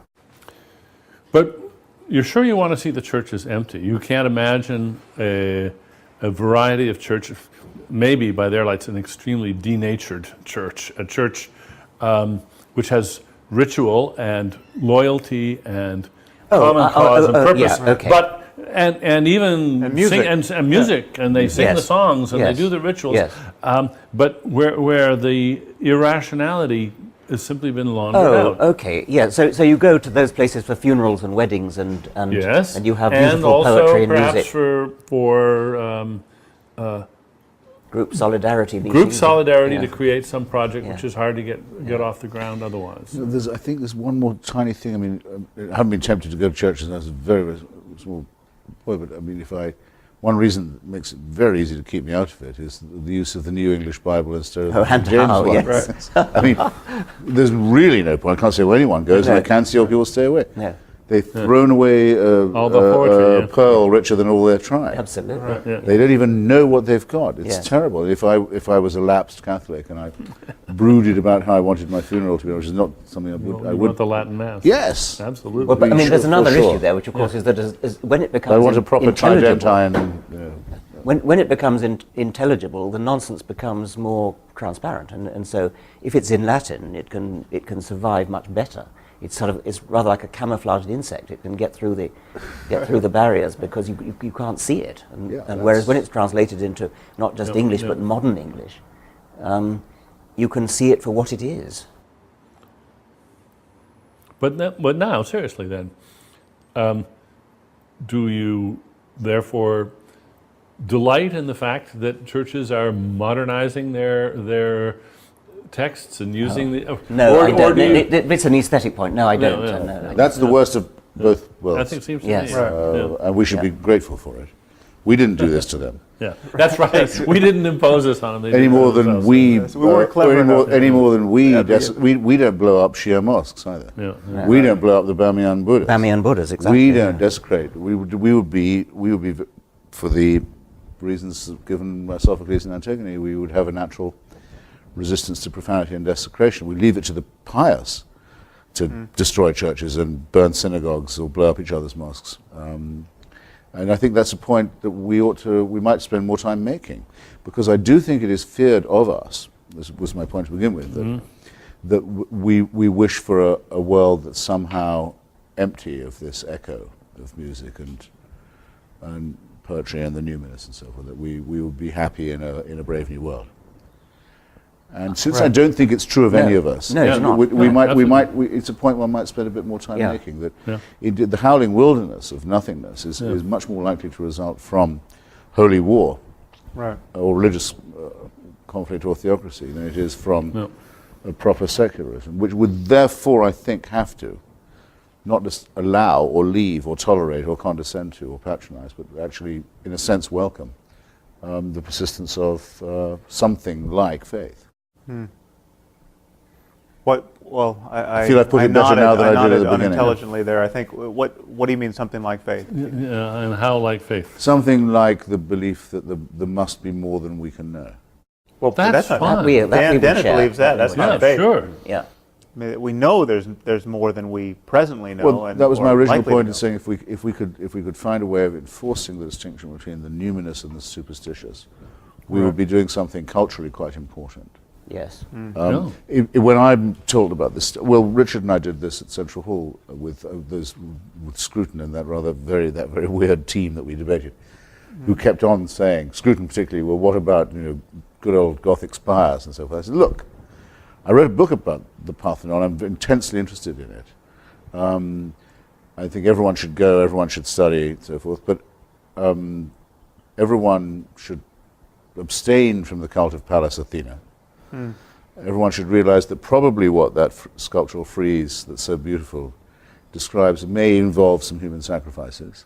Athenian imperialism wasn't all that pretty even under Pericles. So the great cultural project, in other words, may very well be to rescue what we have of the art and aesthetic of religion while discarding the supernatural. And I think acknowledging the evil that was part of its creation in the first place. That is, we can't condone the beliefs and practices of those Aztecs, but we can stand in awe of and want to preserve their architecture and many other features of their culture, but not their practices and not their beliefs. I once did a British radio program called Desert Island Discs, where you have to go on and choose your 6 records which you take to a desert island and talk about it. And one of the ones I chose was Bach, Mache dich mein Herz rein. Oh, yeah. It's wonderful, Beautiful sacred music.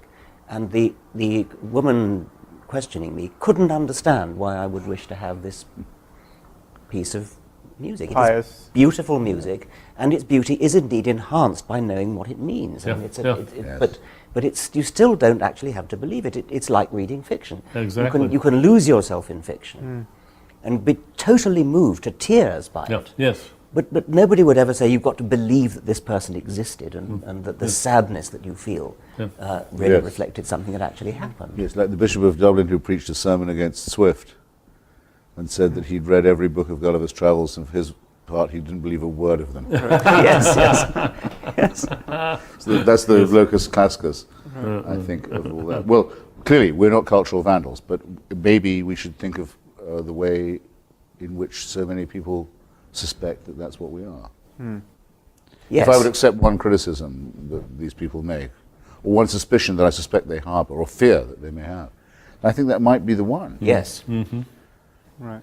That it would be all chromium and steel and Yes. And very no much Christmas so. carols and no Yes. and no menorahs. They, and they no- couldn't possibly. Anybody who makes that criticism couldn't possibly have read any one of our books. Yes. No. Well, that's another problem too, which is isn't another it? problem. Is the people that, of course, this isn't just our books; it's so many books. Yes.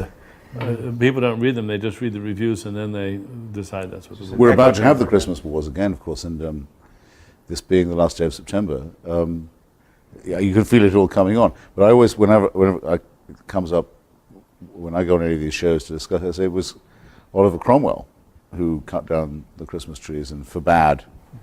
Yeah. It was the Puritan Protestants, the ancestors of the Yes. American It's fundamentalists, who it's said the Bamiyan Christmas Buddhas would be again. blasphemy. Yeah. Yeah. Yes. Do at least respect your own traditions, because I do. Yes. I think Yes. Cromwell was a great man in many other ways as well. Right. This is actually a pagan festival. Well, we were all outed with our Christmas trees last year. Yes, we Yeah. had our. Did I you have see not the that? slightest problem with Christmas No. trees. No, we had our Christmas card with our Yeah. pictures of It's us. a good old Norse booze up, and why the hell not? Well, but it's not just that. I mean, we I have like a, solstices as much as the next person. we have an annual Christmas carol party where we sing the music and all the music with all the words and not the secular And Christmas why stuff. not? Yes. And it's just glorious stuff. Yeah. That part of the Christian story is fantastic. Yeah. It's just a beautiful tale, and you can love every inch of it. I without once, believing it. I once at lunch was next to the lady who was our opponent at that debate in London, Rabbi Neuberger. Rabbi Neuberger, and she asked me whether I said grace in New College when I happened to Yes. be senior fellow, and I said, of course I say grace. It's a matter of simple courtesy, and she was furious. Oh, that really? That I should somehow be so hypocritical as to say grace, and I could only say, well, look, it may mean something to you, but it means absolutely nothing to me. This is a Latin formula, which has some history, and I appreciate history. Freddie Eyre, the philosopher, also used to say grace, and what he said was, I won't utter falsehoods, but I have no objection to uttering meaningless statements. Yes. Good. Right, that's very good. Yeah. The Wickham professor. Yes. Wickham logic, professor, yes. yes. Professor was an old friend. Did we answer your question on Islam? I don't know. I think it's, well, I'll ask a related question. Do you feel there's any burden we have as critics of religion to be even-handed in our criticism of religion, or is it fair to notice that there's a spectrum of religious ideas and commitments, and Islam is on one end of it, and the Amish and the Jains and others are on another, and there are real differences here that we have to take seriously? Well, of course we have to take them seriously, but we don't have to do the network balancing trick all the time. There are plenty of people taking care of pointing out the good stuff and the benign stuff, and we can acknowledge that and then concentrate on the problems. That's what critics do. And again, it's, if we were writing books about the pharmaceutical industry, would we have to spend equal time on all the good they do? Or could we specialize in the problems? And I think it's very clear. I think Sam's asking But more we about. could criticize Merck if they were especially egregious as opposed to some other company. I mean, if we were focusing on the pharmaceutical industry, not all pharmaceutical businesses would be culpable in the same Yeah, way. right. Well, and Yeah. so then the question is what? Should we? Is there something wrong with? No, I Just- think you're talking at cross purposes. I think Sam's asking about whether we should be even-handed in criticising the different religions. You're talking about even-handedness about good versus bad. And, Whether all religions are equally bad. yes, seems to be the whether question. Islam is worse than Yeah. Christianity or It seems to me that we fail to enlist the friends we have on this subject when we balance this. I mean, it's a tactic. It's a media tactic, and in some sense, it's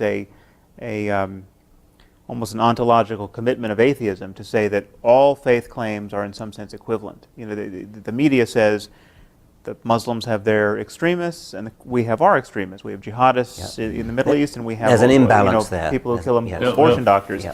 and it's just not a real equation. I mean, the mayhem that's going on under the aegis of Islam just cannot be compared to the fact that we have two people who a decade kill abortionists, and so I think my commitment. I mean, this is one of the problems I have with the concept of atheism. Is I just think it hobbles us in this discourse where we have to seem to kind of spread the light of criticism equally in all directions at all moments, and I think we could, on any specific question, have a majority of religious people agree with us. I mean, a majority of people in this country, in the United States, clearly agree that the doctrine of martyrdom in Islam is appalling and not benign and liable to get a lot of people killed and worthy of criticism. Likewise, the doctrine that souls live in petri dishes. Even Christians, even 70% of Americans don't want to believe that in light of the promise of stem cell research. So it seems to me once we focus on particulars, we have a real strength of numbers, and yet when we stand back from the ramparts of atheism and say it's all bogus, we lose 90% of our neighbors. Well, I'm sure that's right. On the other hand, my concern is actually not so much with the evils of religion as whether it's true. And I really do. I mean, I care passionately about that. The fact of the matter is there, as a matter of fact, a supernatural creator in this universe, and I really care about that. And so, although I also care about the evils of religion, I'm prepared to be even-handed because they all make this claim, which seems to me equally. I would never give up the claim that all religions are equally false.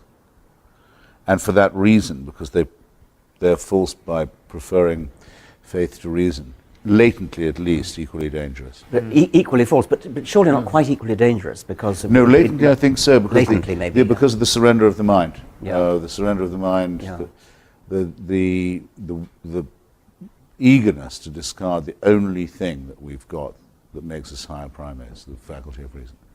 That's always deadly. And always, I'm not sure. I think it's potentially the Amish can't hurt me, but they can sure hurt the people who live in their community. They have a little totalitarian. But not quite in the same way. The Dalai Lama claims to be a god king of a hereditary monarchy and inherited godliness. It's the most repulsive possible idea, and he runs a crummy little dictatorship in Dharamsala.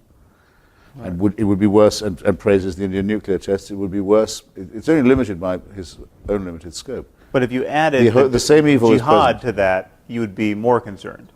Well, look, every time I've ever debated with Islamists, they've all said, you've just offended 1 billion Muslims, as if they spoke for them. Right. As if there's a definite threat to this menace, a military tone to what they say. In other words, if they'd said, you've just offended me as a Muslim, it doesn't sound quite the same, does it? If they were the only one who believed in the Prophet Muhammad. No, it's 1 billion. And by the way, what's implied in that is watch out. Right. I don't care. If it was only one person who believed that the Prophet Muhammad had been given dictation by the Archangel Gabriel, I'd still say what I was saying. Right, but you wouldn't lay awake And at it would night. be just as dangerous that they believed that, yes. It would, because it could spread. The belief could become more general. It has, in the case of Islam, it has spread and is spreading, and so its danger is not only potential but actual. I can see no contradiction. Yes, but We're over talking about space and different things. space and time, all I think is tremendously evens out. I mean, I didn't expect, I'm sure neither did you, in the 60s that there would be such a threat from Jewish fundamentalism. Relatively small numbers, but in a very important place, strategic place, and deciding to try and bring on the Messiah by stealing other people's land and trying to bring on the end. Yeah. It's numerically, it's extremely small. Right. But the consequences that it's had have been absolutely calamitous. We didn't used to think, actually, of Judaism as a threat in that way at all, until the Zionist movement annexed the Messianic, or fused with it, because the Messianists didn't used to be Zionists, as you know. So you never know when it's going to be next. I agree. I'm not likely to have my throat cut at the supermarket by a Quaker. Yes. But the Quakers do a lot of the work by saying we preach non-resistance to evil. Right. That's as wicked a position as you could possibly hold. Given the right context. I mean, what could be more revolting than that? Yeah. Say, you see evil and violence and cruelty and you don't fight it. Yeah, they're free riders. Yeah. Okay. Read Franklin on what the Quakers were like at the crucial moment in Philadelphia when there had to be a battle over freedom, and see why people despised them. I would have then said that Quakerism was actually quite a serious danger to the United States. So it's a matter of space and time. But no, they're all equally rotten, false, dishonest, corrupt, humorless, and dangerous. It's true. I mean, there's one point you make here that I think we should say a little more about, is that you almost can never quite anticipate the danger of unreason. I mean, when your mode of interacting with others and the universe is to affirm truths you're in no position to affirm, the liabilities of that are potentially infinite. I mean, you just don't know. So to take a case that I raised a moment ago, stem cell research, you don't know going in that the idea that the soul enters the zygote at the moment of conception is a terrible idea. I mean, it seems a totally benign idea until you invent something like stem cell research, where it stands in the way of incredibly promising, life-saving research. And so there's something about dogmatism which you can almost never foresee how many lives it's going to cost, because its conflict with reality just erupts. Well, that's why I think of the moment where everything went wrong is the moment when the Jewish Hellenists were defeated by the Jewish Messianists, the celebration now benignly known as Hanukkah. So as it can not clash with Christmas. That's where the human race took its worst turn. There's a few people, but they re-established the animal sacrifices, the circumcision, and the cult of Yahweh over Hellenism and philosophy, and Christianity is a plagiarism of that. Christianity would never have happened, and nor would Islam. Right. No doubt there would have been other crazed cults and so forth, but there might have been a chance to not destroy Hellenistic civilization. Well, it's not a matter of numbers. It's a matter of, if I may say so, memes and infections, which will spread very fast. Of course, I would have certainly said in the 1930s that the Catholic Church was the most deadly organization because of its alliance with fascism, which was explicit and open and sordid. Much the most dangerous church, but I would not now say that the Pope is the most dangerous of the religious authorities. It's no question that Islam is the most dangerous religion, and partly because it doesn't have a papacy that can tell it to stop something and make an edict saying control. By all means, yes. But I would still have to say that Judaism is the root of the problem. Although it's only the root of the problem in light of the Muslim fixation on that land. If the Muslims didn't care about Palestine, we could have the settlers trying to usher in the Messiah all they want. There'd be no issue. It's only the conflict of claims on that real estate. This is just to say that well, both sides are both sides are at fault, but the only reason why 200,000 settlers could potentially precipitate a global conflict is because there are 1 billion people who really care whether those settlers tear down the Al-Aqsa Mosque. Which it's their dream to do. Yeah. Because they have the belief that one part of the globe is holier than another. Right.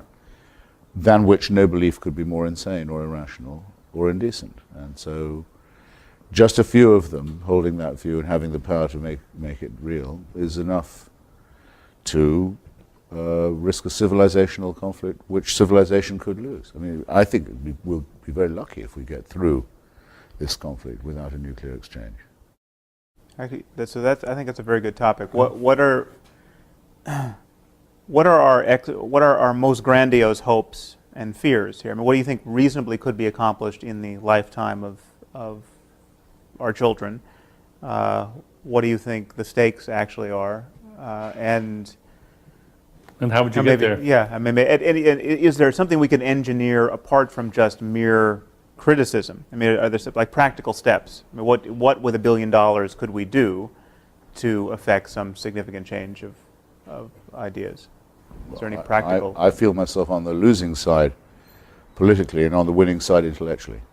I mean, that's just you don't see anything to do. In the current zeitgeist, I don't think we would be accused of undue conceit if we said of ourselves, or didn't mind it being said of us, that we've been opening and carrying forward and largely winning an argument that's been neglected for too long. And that certainly in the United States and Britain at this moment, that's true, it seems to me. But in global terms, I think we're absolutely in a tiny, dwindling minority that's going to be defeated by the forces of theocracy.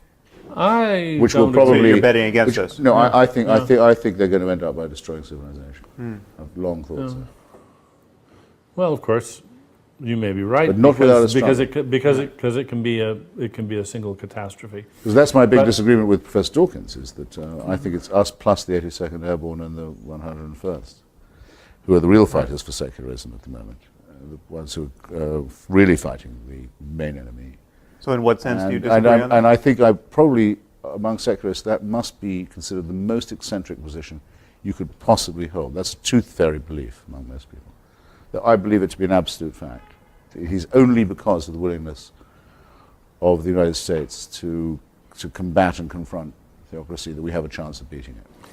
Our arguments are absolutely of no relevance in that respect. No, you may have many more takers, although not on the territory of Iraq.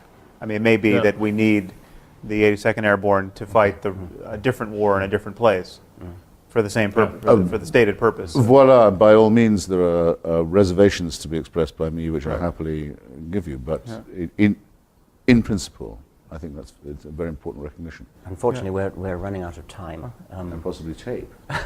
I think we've had a wonderful discussion. Great. And thank you. Got a lot to think about. Very much. Yeah. I like solstices as much as the next person. We have an annual Christmas Carol party where we sing the music and all the music with all the words and not the secular and Christmas why stuff. not? Yes. And it's just glorious stuff. Yeah. That part of the Christian story is fantastic. Yeah. It's just a beautiful tale, and you can love every inch of it. I once at lunch was next to the lady who was our opponent at that debate in London, Rabbi Neuberger. Rabbi Neuberger, and she asked me whether I said grace in New College when I happened to be senior fellow. And I said, of course I say grace. It's a matter of simple courtesy. And she was furious.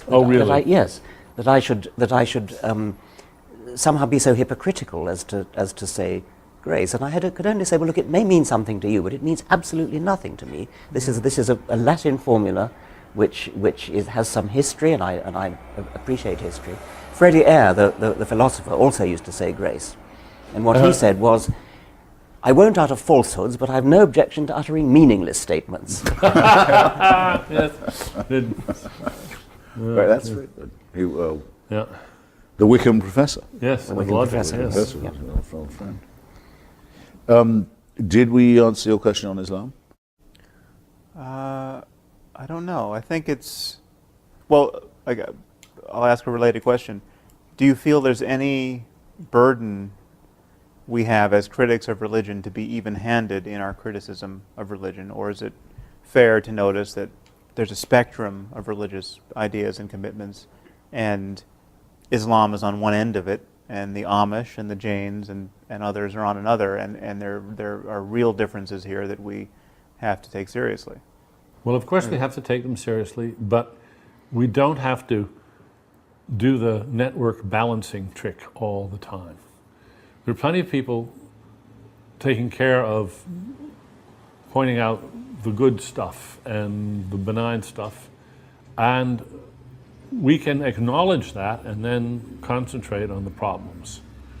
That's what critics do. And again, it's, if we were writing books about the pharmaceutical industry, would we have to spend equal time on all the good they do? Or could we specialize in the problems? And I think it's very clear. I think Sam's asking But more about... we could criticize Merck if they were especially egregious as opposed to some other company. I mean, if we were focusing on the pharmaceutical industry, not all pharmaceutical businesses would be culpable in the same way. Yeah, right. Well, and so then the question is what? Should we want to accomplish? What do we reasonably think we can accomplish? And then this article of faith that I think circulates, unfortunately, among people of our viewpoint, that you can't argue anyone out of their beliefs. I mean, well, is this a completely fatuous exercise, or can we actually win a war of ideas with people? And I think, certainly judging from my email, we can. I mean, I'm constantly getting email from people who have lost their faith and in effect been argued out of it. And the straw that broke that camel's back was either one of our books or some other process of reasoning or incompatibility of what they knew to be true and what they were told by their faith, that I think we have to just highlight the fact that it's possible for people to be shown the contradictions and internal to their faith, or the contradiction between their faith and what we've come to know to be true about the universe, and they just, the process can take minutes or months or years, but they have to renounce their superstition in the face of what they now know to be true. I was having an argument with a very sophisticated biologist who's a brilliant expositor of evolution, and he still believes in God. And I said, how can you, what's this all about? And he said, I accept all your rational arguments, however, it's faith. And then he said this very significant phrase to me, there's a reason that it's called faith. He said it very decisively, very almost aggressively. There's a reason that it's called faith. And that was to him the absolute knockdown clincher. Right. You can't argue with it because it's faith. And he said it proudly and defiantly, rather than in any sort of apologetic way. And you get it all the time in North America from people who say you've got to read William James and have had to be able to judge other people's subjective experiences, which is something that's by definition impossible to do. Right. If it's real to them, why can't you respect it? I mean, this wouldn't be accepted in any other field of argument at all. The impression people are under is the critical thing about them. I had a debate with a very senior Presbyterian in Orange County. I asked him, because we were talking about biblical literalism, of which he wasn't an exponent, but I said, well, what about the graves opening at the time of the crucifixion according to St. Matthew? Matthew, I'd rather say. And everyone getting out of their graves in Jerusalem, walking around greeting old friends in the city. I was going to ask him, doesn't that rather cheapen the idea of the resurrection of Jesus? But he mistook my purpose. He wanted to know if I believed that had happened. That was what he thought. Right. And he said that as a historian, which he also was, he was inclined to doubt it. Right. But that as a Presbyterian minister, he thought it was true. I thought, well, all right then. How many personalities do we have? I'm seriously, for me, it was enough that I got him to say that. Right. I said, in that case, I rest my case. In fact. I don't want to say any more to you now. You've seen things we don't know. Or Haldane, I think it was, said, the universe is not just queerer than we understand, it's queerer than we can understand. We know there'll be great new discoveries. We know we'll live to see great things, but we know there's a tremendous amount of uncertainty. That's the whole distinction. The believer has to say not just that there is a God, the deist position, that there may be a mind at work in the universe, a proposition we can't disprove, but they know that mind. Exactly. And can interpret it. They're on good terms with it. They get occasional revelations from it. They have a book that is verbatim briefings from it. Now, any decent argument, any decent intellect has to begin by excluding people who claim to know more than they can possibly know. You start off by saying, well, that's wrong to begin with. Now can we get on with it? Yeah. So theism's gone in the first round. Yeah. It's off the island. Exactly. It's out of the show. That's a footnote I wanted to add to what Dan was saying. Even if mystery was somehow something we had to just, a bitter pill we have to swallow in the end. We are cognitively closed to the truth at some level. That still doesn't give any scope to theism. Absolutely not, because it's just as close to them as it is to those who aren't. They claim perfect transparency of revelation. And also they can't be allowed to forget what they used to say when they were strong enough to get away with it. Exactly. Yeah. Which is, this is really true, right, in every detail. And if you don't believe it, we'll kill you. Yes, yeah. Yeah. We'll kill you, and it may take some days to kill you, but Right. we will get the job done. Yeah. Yes.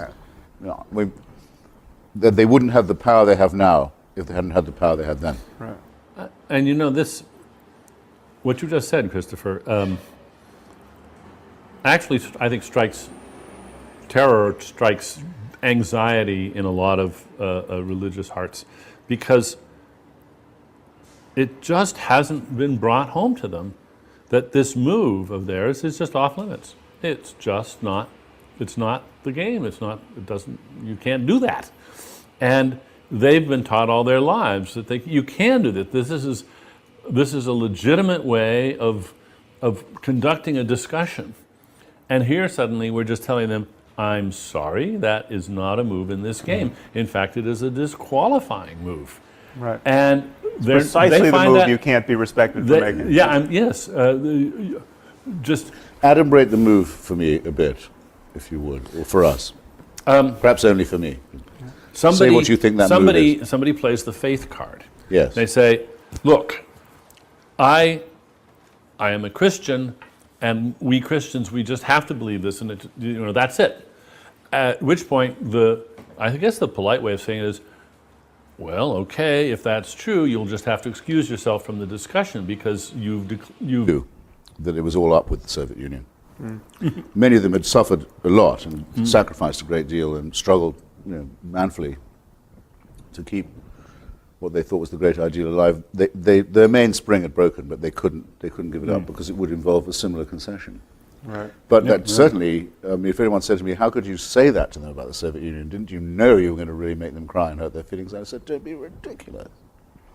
Don't be absurd. But it's I find it, in many cases, almost an exactly analogous argument. When people tell me I'm being rude and vicious and terribly aggressive in a way that I should, I say, if I were saying these things about the pharmaceutical industry or the oil interests, would it be rude? Would it be off limits? No. Of course it wouldn't. Right. Well, I want religion to be treated just the way we treat the pharmaceuticals and the oil industry. I'm not against pharmaceutical companies. I'm against some of the things they do, but I just want to put religions on the same page with them. Including denying them tax exemption. Yeah. Yes. Yeah. And, or in the English case, state subsidy. I'm curious how religion acquired this charmed status that it has compared to any of these other things. I mean, somehow we've all bought into it, whether we're religious or not.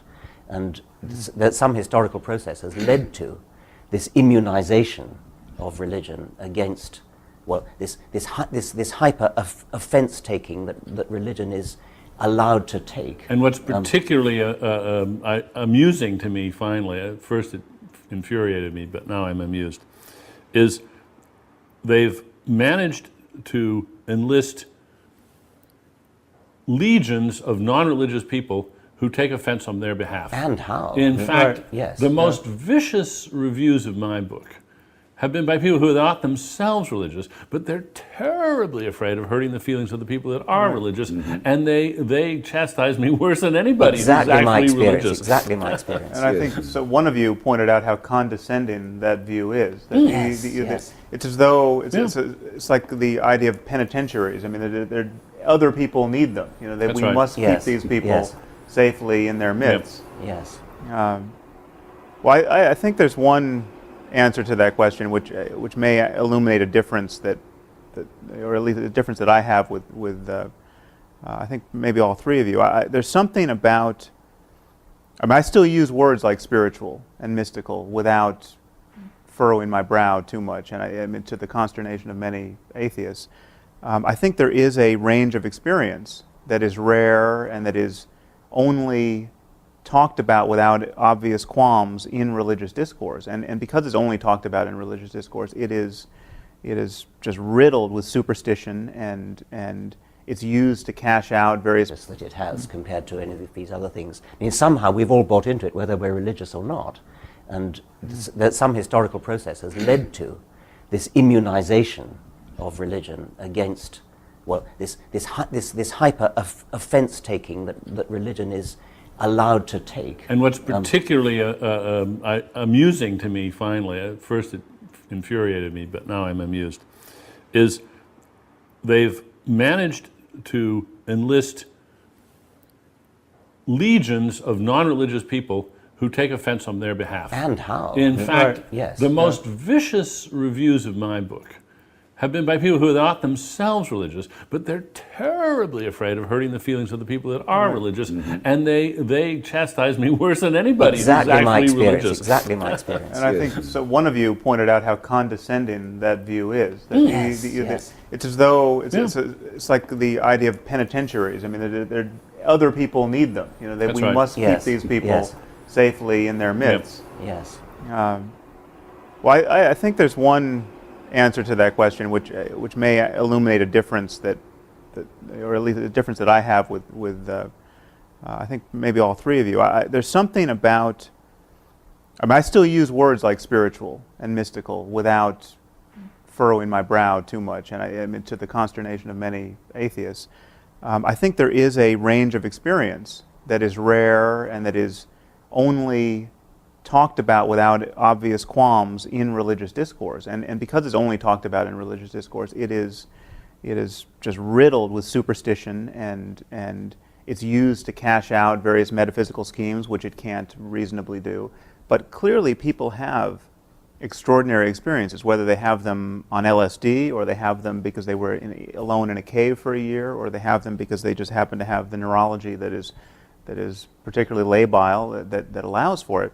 But people have self-transcending experiences, and people have the best day of their life where everything seemed, they seemed at one with nature. Sure. And for that, because religion seems to be the only game in town in talking about those experiences and dignifying them, that's one reason why I think it seems to be taboo to criticize it, because you're talking about the most important moments in people's lives and trashing them, at least from their view. Well, I don't have to agree with you, Sam, in order to say that it's a very good thing you're saying that sort of thing, because it shows that, as you say, religion is not the only game in town when it comes to being spiritual. It's like it's a good idea to have somebody from the political right who is an atheist, because otherwise there's a confusion of values which doesn't help us, and it's much better to have this. That's what it is to trespass a taboo. I think we're all encountering the fact that religion is held off the table of rational criticism in some kind of formal way, even by, we're discovering, our fellow secularists and our fellow atheists. Just leave people to their own superstition, even if it's abject and causing harm, and don't look too closely at it. Now that was, of course, the point of the title of my book, is there is this spell and we got to break it. But if the charge of offensiveness in general is to be allowed in public discourse, then without self-pity, I think we should say that we too can be offended and insulted. I mean, I'm not just in disagreement when someone like Tariq Ramadan, accepted now at the high tables of Oxford University as a spokesman, says the most he'll demand when it comes to the stoning of women is a moratorium on it. I find that profoundly much more than annoying. Right, yeah. Insulting, not only insulting, but actually threatening. But you're not offended. You don't take any. I don't see you taking things personally. You're alarmed by the liabilities of certain ways of thinking, as in Ramadan's case. But he would say, or people like him would say, that if I doubt the historicity of the Prophet Muhammad, I've injured them in their deepest feelings. Right. Well, I am in fact. I think all people ought to be offended, at least in their deepest integrity, by, say, the religious proposition that without a supernatural celestial dictatorship, we wouldn't know right from wrong. That we only live by. But are you really offended by that? Doesn't it just seem wrong? No, I say only, Sam, that if the offensiveness charge is to be allowed in general and arbitrated by the media, then I think we're entitled to claim that much without being self-pitying or representing ourselves as Yeah, an I think oppressed that's minority, right. which I think is an opposite danger, I will admit. I'd like to add also that I agree with Daniel that there's no way in which the charge against us can be completely avoided, because what we say does offend the very core of any serious religious person at any rate. If we deny the divinity of Jesus, for example, many people will be terrifically shocked and possibly hurt. It's just too bad. I'm fascinated by the contrast between the amount of offence that's taken by religion and the amount of offence that people take against really anything else, like your artistic taste, your taste in music, your taste in art, your politics. You can be not exactly as rude as you like, but you can be far, far more rude about such things. And I'd quite like to try to quantify that, to do actually do research about it, actually test people with statements about their favourite football team or their favourite piece of music or something, and see how far you can go before they take offence, compared to, is there anything else, apart from, say, how ugly your face is? And we Christians, we just have to believe this, and that's it. At which point, I guess the polite way of saying it is, well, okay, if that's true, you'll just have to excuse yourself from the discussion because you've declared yourself incompetent to proceed with an open mind. Now, if you really can't defend your view, then sorry, you can't put it forward. We're not going to let you play the faith card. Now, if you want to defend what your holy book says in terms that we can appreciate, fine. But because it says it in the holy book, that just doesn't cut any ice at all. And if you think it does, you're clearly, that is, first of all, that's just arrogant. It is a bullying move, and we're just not going to accept it. And it's a move that they don't accept when done in the name of another faith. Exactly. But now, in which case, could I ask you something, all three of you who are wiser than I on this matter, what do we think of Victor Stenger's book that says that we can now scientifically disprove the existence of God? Do you have a view of this? Which God? I haven't read the book. Which God? The God of any kind of... Either creating one or supervising one, and certainly an intervening one. I mean, I think that's fairly exhaustive. My view had always been that since we have to live with uncertainty, only those who are certain leave the room before the discussion can become adult. Victor Stenger seems to think now we've got to the stage where we can say with reasonable confidence it's disproved, not vindicated or better explanation proposed. But I just thought it'd be an interesting proposition because it matters a lot to me that our opinions are congruent with uncertainty. Right. Well, I think the weak link... in other words, with doubt. Yeah, I was a big fan of his book and actually blurbed it, but I think the weakest link is this foundational claim on the texts, this idea that we know that the Bible is the perfect word of an omniscient deity, because that is an especially weak claim, and it really is the claim. It is really the gold in their epistemological gold standard. I mean, it all rests on that. That if the Bible is not a magic book, Christianity in this case evaporates. If the Quran is not a magic book, Islam evaporates. And when you look at the books and ask yourself, is there the slightest shred of evidence that this is the product of omniscience? Is there a single sentence in here that could not have been uttered by a person for whom a wheelbarrow would have been, emergent technology? You have to say no. I mean, there's not. If the Bible had an account of DNA and electricity and other things that would astonish us, then okay, our jaws drop suitably, and we have reasonable Islam. Well, isn't the present savage Islam actually rather recent? Isn't it the Wahhabi? You have to go back quite a ways, I think, to get only up to a point. I mean, I think there's, and again, none of us are whether we're equipped to do it, we're not the most persuasive mouthpieces of this criticism. I mean, it takes someone like Ayaan Hirsi Ali or a Muslim scholar, someone like Ibn Waraq, to authentically criticize Islam and have it be heard by people, but especially the secular liberals of a sort who don't trust our take on this. But it seems to me you have different historical moments in the history of Islam that are distinct. One where Islam really has, you have some Muslim, you have a caliphate, or you have some Muslim country which has a reign of Islam and is unmolested, but for whatever period of time from the outside, and then Islam can be as totalitarian and happy with itself as possible, and you don't see the inherent conflict and the inherent liability of its creed. I mean, Samuel Huntington said Islam has bloody borders. It's at the borders that we're noticing this problem, and the borders of Islam and modernity at this moment, the conflict between Islam and modernity.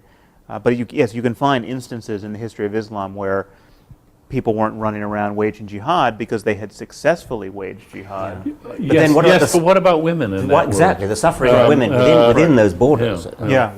Even in the best of times. But there's also there's obviously some kind of syncretism, and we know quite a lot now. There have been some wonderful books, Maria Monaco's book on Andalusia, for example, on periods where Islamic civilization was relatively at peace with its neighbors and doing a lot of work of its own on matters that were not jihadist. And I saw myself during the wars in post-Yugoslavia that the Bosnian Muslims behaved far better than the Christians, either Catholic or Orthodox, and were the victims of religious massacre and not the perpetrators of them, and were the ones who believed the most in multiculturalism. So it can happen. You could even meet people who said they were atheist Muslims or Muslim atheists, Muslim secularists in Sarajevo. You could, which is a technical impossibility. But the problem is this: whether we think, as I certainly very firmly do believe, that totalitarianism is innate in all religion, because it has to want an absolute, unchallengeable, eternal authority. In all religion, must be so. The creator whose will can't. Our comments on his under animist and Christian. I don't mean not in the Western world. I mean frank witchcraft. Witchcraft of the evil eye, and instead of medicine, you have. You think you've got rid of that? I think we've got. Fundamentally, we've got rid of that. Yes. But in any case, don't you want to get rid of it? I mean, not at all. There's currently a campaign to get Wiccans registered to be buried in Arlington Cemetery. Well, but Wiccans are to witchcraft as Unitarians are. Right. They're not real. I'm talking about. I'm talking about a willingness to kill your neighbor because you think that there is some causal mechanism by which they, through their evil intent, could have destroyed your crops psychically. Or cast an evil eye upon your. I mean, it comes in ignorance of medical science. I mean, you don't know why people get sick, and you suspect your neighbor of ill intent, and then witchcraft fills the void there. No, one wouldn't say in such a case that one wished to be. One didn't wish to be without it. That we've lost something interesting to argue with. But we are effectively with. I mean, we're not dealing with the claims of witches intruding upon medical. Don't go to alternative medicine and acupuncture here. I'm talking about real witchcraft. Well, I was about to do that very thing. Yeah. And the Washington Post publishes horoscopes every day. Astrology is yet another matter. But astrology is a Let's take a milder. Astrology is not going to be eradicated. But it doesn't need to be eradicated. No, but you're confusing whether it's going to be eradicated and whether you want it to be eradicated. And it sounds as though you don't want it to be eradicated because you want something to argue against and something to sharpen your wits. I think that is in fact what I. But in fact, instead of thinking about eradication, why not think about it the way an evolutionary epidemiologist would and say, what we want to do is we want to encourage the evolution of avirulence. We want to get rid of the harmful kinds. And I mean, I don't care about astrology. I don't think it's harmful enough. I mean, it was a little scary when Reagan was reportedly using astrology to make decisions. But that, I hope, anomalous case aside, I find the superstition that astrology is important to be relatively harmless. If we could only do the same thing, if we could only relegate the other enthusiasms to the status of astrology, I'd be happy. Right. Well, look, you don't accept or you don't like my answer, but I think the question is going to be asked of us. It was asked of me today, actually, again on the TV. So, do you wish no one was going to church this morning in the United States? Right. What's your answer? Well, I've given mine. Richard's disagreed a bit. But the answer I gave this morning was, I think people would be much better off without false consolation, and I don't want them trying to inflict their beliefs on me. They'd be doing themselves and me a favor if they gave it up. So perhaps in that sense. That would rise unbidden in their minds when they caught themselves doing it. And then they would think, oh, this is one of those Yes. cosmic shifts that Yes. Dennett and Dawkins and Harris and Hitchens are talking about. Oh, right, and they think this is somehow illicit. Just to create a little more awareness in them of what a strange thing it is that they're doing. Yeah. I'm afraid to say that I think that cognitive dissonance is probably necessary for everyday survival. Everyone does it a bit. You mean tolerating cognitive dissonance? No, practicing. Actually practicing it. Practicing, because, I mean, I don't know, take the case of someone who's a member of MoveOn.org. They think the United States government is a brutal, militaristic, imperial regime that crushes the poor and invades other people's countries. But they pay their taxes. It's very, very rare that they don't. They send their children to school. They do their stuff. You know, they don't act all the time as if 10% of what they believe is true. Right. Yeah. Partly because it would be impossible. Same with people in the 50s who, members of the John Birch Society, who thought President Eisenhower was a communist. Okay, you get up in the morning, you believe that. The White House is run by the Kremlin, but then you have to go and get the groceries. Right. Right. And do all that stuff. Yes, why aren't you You dropping still have to go and do Too it. many commitments. Yeah. So, but you absolutely wouldn't be challengeable in your belief. It would be very, very important to you, but there would be no way in your life, your real life, of vindicating or practicing the opinion that you have. And I'm sure that the same is true of people who say, well, I shouldn't really prefer one child to another or one parent to another, but I do. I'm just not going to act as if I do. Right. All kinds of things of this kind. But what do you think as Or educators? Senator Craig saying he's not gay. Yeah. I'm thinking in his own mind, he's absolutely sure he's not. Right. Yeah. But he can't manage his life by saying he is, or that he isn't. Yeah. Yeah. So a question I wanted to ask was this. We should ask ourselves what our real objective is. Yeah. Do we in fact wish to see a world without faith? I think I would have to say that I don't. I don't either expect to or wish to see that. What do you mean by faith? I don't think it's possible because it replicates so fast, faith, as often as it's cut down or superseded or discredited. It replicates, it seems to me, extraordinarily fast, I think for Freudian reasons, principally to do with the fear of extinction. So you mean faith in annihilation. supernatural Yes, paradigms? Wish. But why would you not wish it? Wish thinking. And then the other thing is, would I want this argument to come to an end? With all having you wouldn't like conceded to that retire and move on to Hitchens other really won questions? that round. Now nobody in the world believes in God. Now, apart from being unable to picture this, but I'm not completely certain that it's what I want. I think I think it is. Given the right context. I mean, what could be more revolting than that? Say, you see evil and violence and cruelty, and you don't fight it. Yeah, they're free riders. Yeah. Okay. Read Franklin on what the Quakers were like at the crucial moment in Philadelphia when there had to be a battle over freedom, and see why people despised them.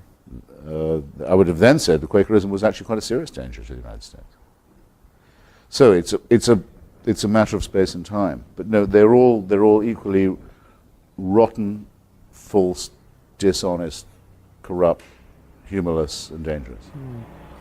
It's true. I mean, there's one point you make here that I think we should say a little more about, is that you almost can never quite anticipate the danger of unreason. I mean, when your mode of interacting with others and the universe is to affirm truths you're in no position to affirm, the liabilities of that are potentially infinite. I mean, you just don't know. So to take a case that I raised a moment ago, stem cell research, you don't know going in that the idea that the soul enters the zygote at the moment of conception is a terrible idea. I mean, it seems a totally benign idea until you invent something like stem cell research, where it stands in the way of incredibly promising, life-saving research.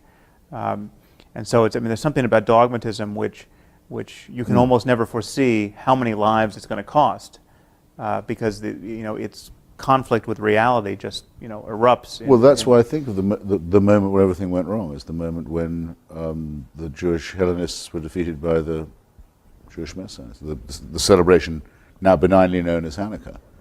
So as it can not clash with Christmas. That's where the human race took its worst turn. There's a few people but they re-established the animal sacrifices, the circumcision, and the cult of Yahweh over Hellenism and philosophy, and Christianity is a plagiarism of that. Christianity would never have happened, and nor would Islam. Right. I've no doubt there would have been other crazed cults and so forth, but there might have been a chance to not destroy Hellenistic civilization. Well, it's not a matter of numbers. You'd It's still a have the matter Dalai of, Lama if I you're may, so if I worried may about. say so, memes and infections, which will spread very fast. Of course, I would have certainly said in the 1930s that the Catholic Church was the most deadly organization because of its alliance with fascism, which was explicit and open and sordid.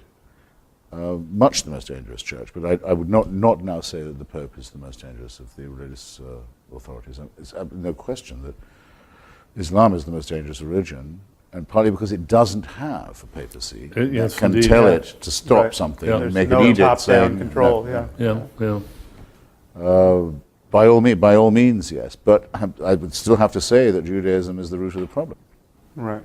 Well, I think the weak And in link. other words, with doubt. Yeah, I was a big fan of his book and actually blurbed it, but I think the weakest link is this foundational claim on the texts, this idea that we know that the Bible is the perfect word of an omniscient deity, because that is an especially weak claim, and it really is the claim. It is really the gold in their epistemological gold standard. I mean, it all rests on that. That if the Bible is not a magic book, Christianity, in this case, evaporates. If the Quran is not a magic book, Islam evaporates. And when you look at the books and ask yourself, is there the slightest shred of evidence that this is the product of omniscience? Is there a single sentence in here that could not have been uttered by a person for whom a wheelbarrow would have been, emergent technology? You have to say no. I mean, there's not. If the Bible had an account of DNA and electricity and other things that would astonish us, then okay, our jaws drop suitably, and we have to have a sensible conversation about the source of this knowledge. Dinesh D'Souza makes this claim in his new book. He's going to be, by the way, one of the much more literate and well-read and educated of our antagonists. I'm going to be debating soon. He says that in Genesis, which people used to mock, they said, "Let there be light," and then only a few staves later you get the sun and the moon and the stars. Right. How could that be? Well, that's actually, according to the Big Bang, that would be right. Yeah, but that's The bang pathetic. precedes the galaxies. Yeah. I mean, believe me, it's pathetic too. But Right. Well, I try to demonstrate this cast of mind in, I think, a very long endnote in The End of Faith, where I say any text can be read. Well, with the eyes of faith, you can make magical impressions out of any text. So I literally walked into a bookstore, the cookbook aisle of a bookstore, randomly opened a cookbook, found a recipe for wok, I think it was wok seared shrimp with ogo relish or something, and then came up with a mystical interpretation of the recipe. And you can do it. I mean, you can connect the dots with any crazy text well, Michael and find wisdom in it. Michael Shermer did it with the Bible code. Right, I haven't seen that. The but hidden yeah. messages in the Bible. Yeah. Very, very Yeah. good. You can write yesterday's headlines from it Right. anytime you like. Yeah. I have a question for the three of you. Is there any argument for faith, any challenge to your atheism that has given you pause, that has sent you back on your heels, where you felt you didn't have a ready answer, etc.? I actually can't think of any. I mean, I think the closest is the idea that the fundamental constants of the universe are too good to be true, and that does seem to me to need some kind of explanation. I'll tell you one place where it's presented itself to me. This I think it was an op-ed in the LA Times. I could be mistaken, but someone argued that the reason why the Muslim population in the U.S. is not radicalized the way it is in Western Europe is largely the result of the fact that we honor faith so much in our discourse that the community has not become as insular and as grievance-ridden as it has in Western Europe. as in Western Europe. Now, I don't know if this is true, but if it were true, that gave me a moment's pause. That would be of interest. James Wolfenson, later the World Bank, recently the negotiator on Gaza, says that he firmly believes that he had tremendous influence for good with the Muslim Brotherhood and Hamas because he was an Orthodox Jew. If so, I think it would be disgusting, I have to say. And he shouldn't have had the job in the first place, because we know one absolute thing for certain about that conflict, which is that it's been made infinitely worse by the monarchy. If it were only a national and territorial dispute, it would have been solved by now. So, but his self-satisfaction in saying so, even if it were true, would turn me even more against him.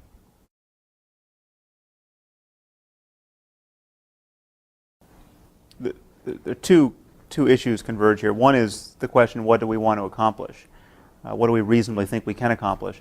And then this article of faith that I think circulates, unfortunately, among people of our viewpoint, that you can't argue anyone out of their beliefs. I mean, well, is this a completely fatuous exercise, or can we actually win a war of ideas with people? And I think, certainly judging from my email, we can. I mean, I'm constantly getting email from people who have lost their faith and in effect been argued out of it. And the straw that broke that camel's back was either one of our books or some other process of reasoning or incompatibility of what they knew to be true and what they were told by their faith, that I think we have to just highlight the fact that it's possible for people to be shown the contradictions and internal to their faith, or the contradiction between their faith and what we've come to know to be true about the universe, and they just, the process can take minutes or months or years, but they have to renounce their superstition in the face of what they now know to be true. I was having an argument with a very sophisticated biologist who's a brilliant expositor of evolution, and he still believes in God. And I said, how can you, what's this all about? And he said, I accept all your rational arguments, however, it's faith. And then he said, you have to marvel at the conditions of life and the knife edge on which they are. So it is a knife edge, yes. Our planet is, a lot of it too hot or too cold. Right. It's on a climate, the other planets are completely too hot or too cold to support life. That's just one solar system, the only one we know about where there is life. Not much of a designer. And of course you can't get out of the infinite regress. But I've not come across a single persuasive argument of that kind. But I wouldn't have expected to, because as I realized when I thought one evening, they never come up with anything new. Well, why would they?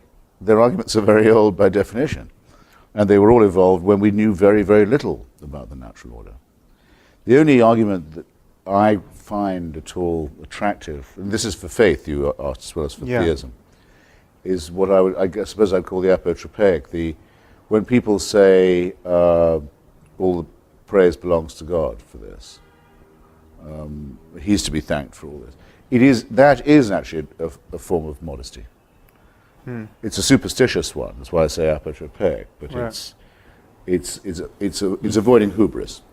It's also for that reason, obviously pre-monotheistic. But religion does or can help people to avoid hubris, I think, morally and intellectually, and that might be a. But that's not an argument that it's true. Oh, for heaven's sake! No, there are and cannot be any such arguments, I think. Well, maybe I should broaden this question. No, wait a minute. I think. But before you answer, Dan, I could give you several discoveries which would shape my faith right to the ground. But let me just broaden the question. Yeah. Not only rabbits in the Precambrian. No. Not only an argument for the plausibility of religious belief, but an argument that suggests that what we're up to, criticizing faith, is a bad thing. Oh, that's much easier. We shouldn't be doing so. Let's exclude that. Yes, by all means. We shouldn't be doing what we're doing. That's much easier. Okay. It's easier to think of a good reason? I mean, somebody could come up with an argument that says that the world is a better place and everybody believes a falsehood. Is there any context, though, in your work or in dialogue with your critics where you feel that argument has given you pause? Oh, yes.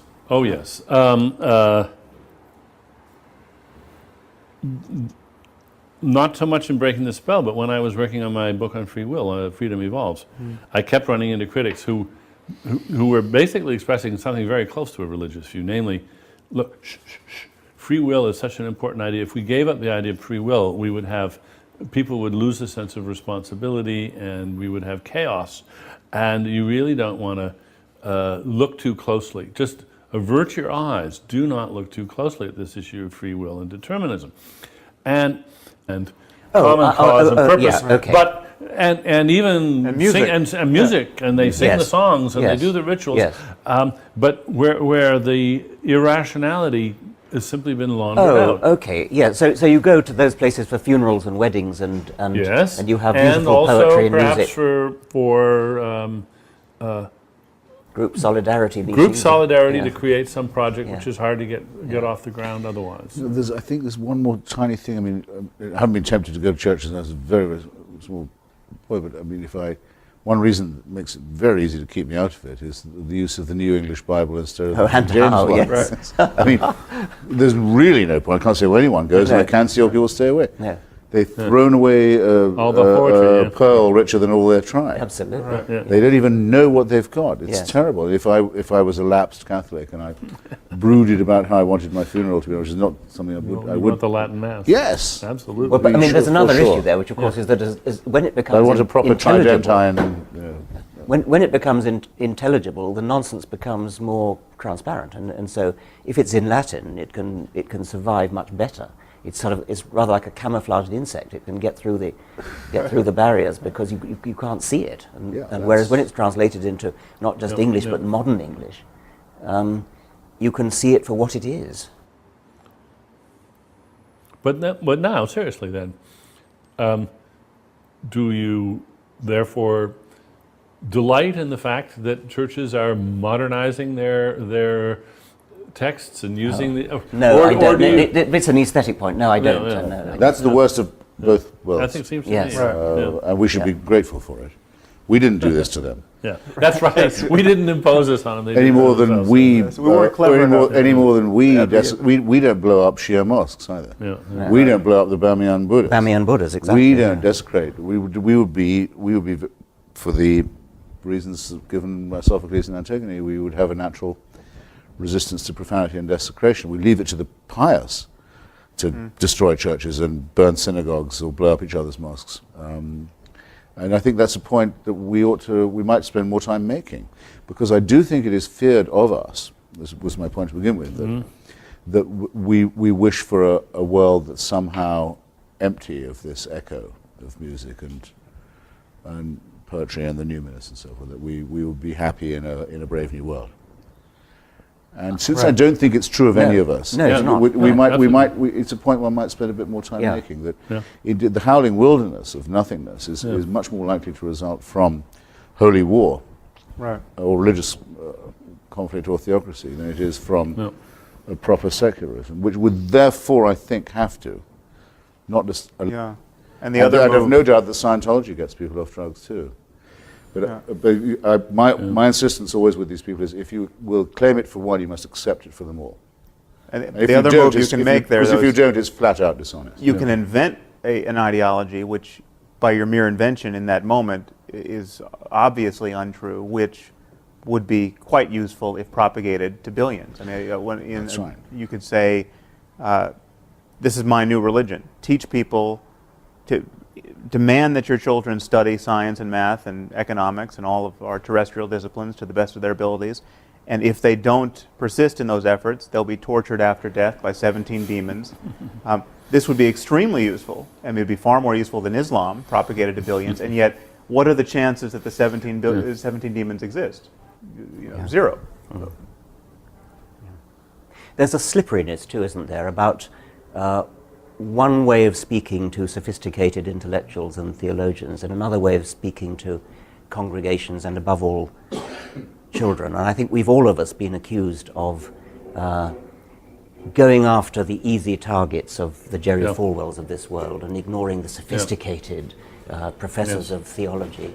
And I mean, I don't know what you feel about that, but one of the things I feel is that the sophisticated professors of theology will say one thing to each other and to intellectuals generally, but will say something totally different to a congregation. They'll talk about miracles, they'll talk about... Well, they won't talk to a congregation. Well, the archbishops will. Yes, but when the archbishops- sophisticated theologians try to talk to the preachers won't have any of it. Well, that's true. Yeah, I mean, yeah. you got to realize that sophisticated theology is like stamp collecting. It's a very specialized thing, and only a few people do it. And a negligible influence. They take in their own laundry, and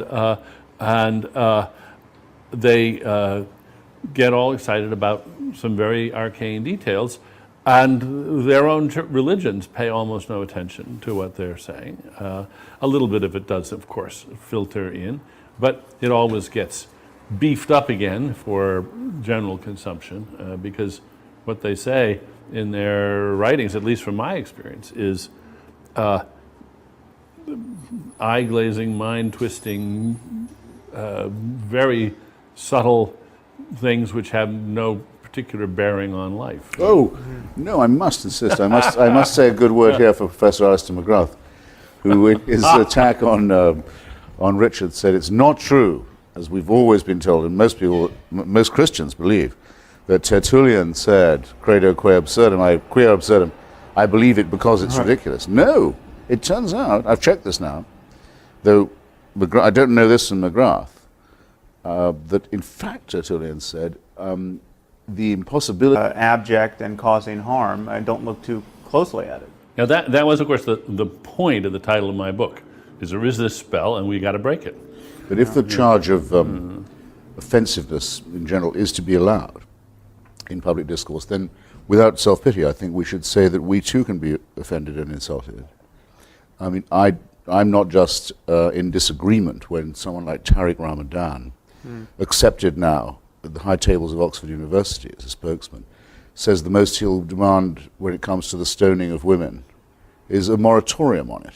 I find that profoundly much more than annoying. Right, yeah. Insulting, not only insulting, but actually threatening. But you're not offended. This is, you don't take any, I don't see you taking things personally. You're alarmed by the liabilities of certain ways of thinking, as in Ramadan's case. But he would say, or people like him would say, that if I doubt the historicity of the Prophet Muhammad, I've injured them in their deepest feelings. Right. Well, I am, in fact, I think all people ought to be offended, at least in their deepest integrity, by, say, the religious proposition that without a supernatural celestial dictatorship, we wouldn't know right from wrong.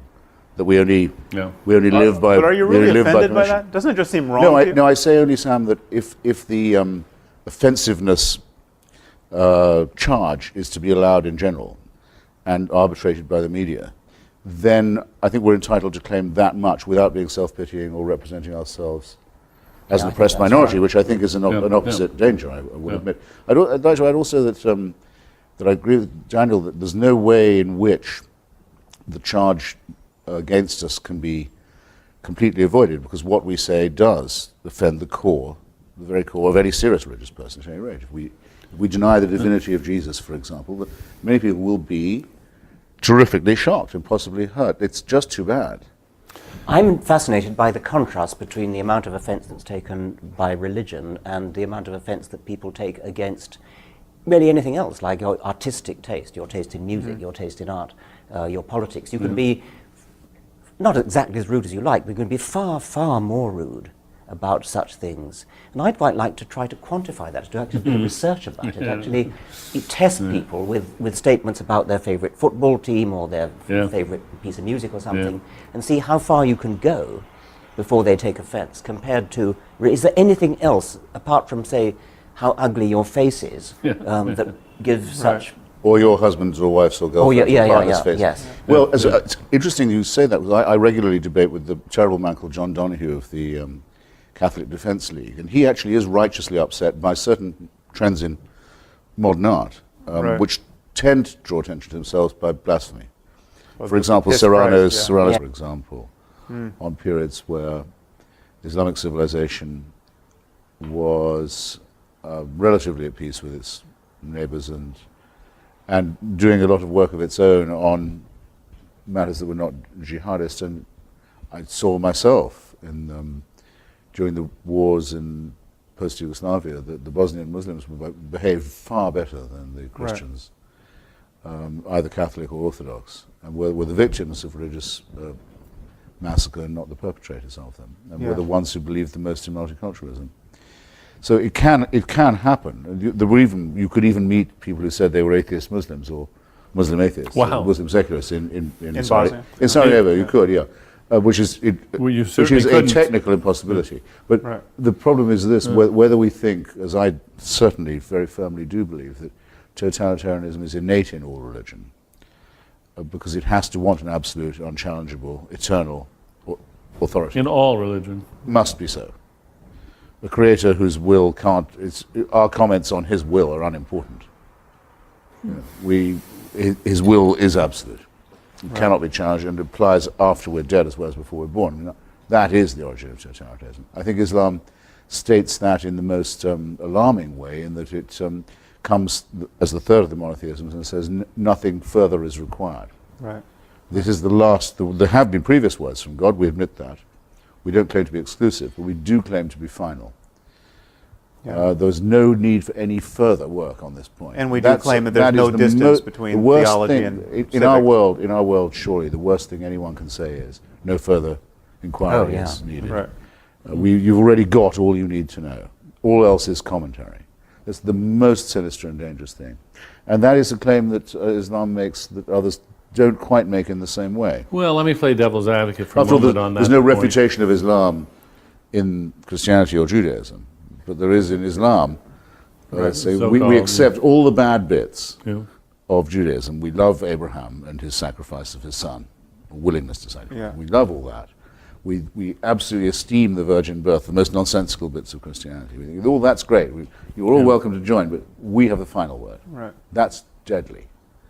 Yes. And I think our existence is incompatible with that preaching. Let me just play devil's advocate for a moment, so at least we're clear what the position is. I'd rather speak for the devil pro bono myself. Well, okay. We can all speak for the devil. I'm sure a lot of people think we're doing just that. I, for one, think that the fact that something is true is not quite sufficient for spreading it about or for trying to discover it. The idea that there's things we should, of their numinous experiences, they think it isn't really as good as it seems unless it's from God, unless it's in some kind of a proof of religion. No, Right. it's just as wonderful as it seems. It's just as important. It is the best moment in your life. And it's the moment when you forget yourself and become better than you ever thought you could be in some way, and see in all humbleness the wonderfulness of nature. That's it, and that's wonderful. But it doesn't add anything to say, golly, that has to have been given to me by somebody even more wonderful. It's Well, been also- hijacked, hasn't it? By Yeah, the- Well, it's yes. also. I'm afraid I think it's a deformity or a shortcoming in the human personality, frankly, because the religion keeps stressing how humble it is and how meek it is and how accepting and almost to the point of self-abnegation it is. But actually, it makes extraordinarily arrogant claims for these Right. moments. It says that I suddenly realized that the universe was all about me. Yeah. Yes. And felt terrifically humble about it. Come on, we can laugh people out of that, I believe. Right. Yeah. Also, Yes, and I think indeed we must. should. I am so tired of the, if only Professor Dennett had the humility to blah, blah, blah, and Yes. humility. And this from people of breathtaking arrogance. Yeah. I think, Who shove one aside saying, just don't mind me, I'm on an errand for God. Yeah, right. What? this is a How point. modest is that? This is the point I think we should return to, this notion of the arrogance of science. Oh, because yeah. there is no discourse which enforces humility more rigorously. I mean, scientists, in my experience, are the first people to say they don't know. I mean, if you get a scientist to start talking off his area of specialization, he or she immediately starts hedging his bet, saying, I'm sure there's someone in the room who knows more about this than me, and of course, all the data is not in. I mean, this is the mode of discourse in which we are most candid about the scope of our ignorance. Well, actually, a lot of academics come up with that kind of false modesty. But I do know Well, what you mean. yes, it is. Many's the historian who says, no, Right. I yield. It's just someone No, who but can't any stand it. academic should do that. Any, Yes, they but should, The yeah. thing about religious people is that they recite the Nicene Creed every week, which says precisely what they believe. There are three gods, not one. The Virgin Mary, Jesus died, went to the down for 3 days and then came up again. Yeah. I mean, Yes. in precise detail. And yet they have the gall to accuse us of being overconfident and of not knowing what it is to doubt. And I don't think many of them ever let themselves contemplate the question which I think scientists ask themselves all the time: what if I'm wrong? Yeah. What if I'm wrong? I mean, it's just not part of their repertoire. Actually, would you mind if I... Reality just erupts. Well, that's why I think of the moment where everything went wrong is the moment when the Jewish Hellenists were defeated by the Jewish Messiahs, the celebration now benignly known as Hanukkah, so as it can not clash with Christmas. That's where the human race took its worst turn. There's a few people, but they re-established the animal sacrifices, the circumcision, and the cult of Yahweh over Hellenism and philosophy, and Christianity is a plagiarism of that. Christianity would never have happened, and nor would Islam. Right. I've no doubt there would have been other crazed cults and so forth, but there might have been a chance to not destroy Hellenistic civilization. Well, it's not a matter of numbers.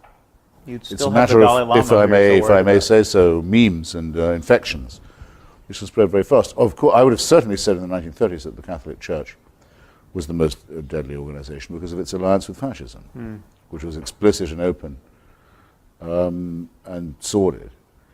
Much the most dangerous church, but I would not now say that the Pope is the most dangerous of the religious authorities. It's no question that Islam is the most dangerous religion, and partly because it doesn't have a papacy Yes, that can indeed, tell yeah. it to stop Right. something Yeah. and There's make no an edict top-down saying control. no.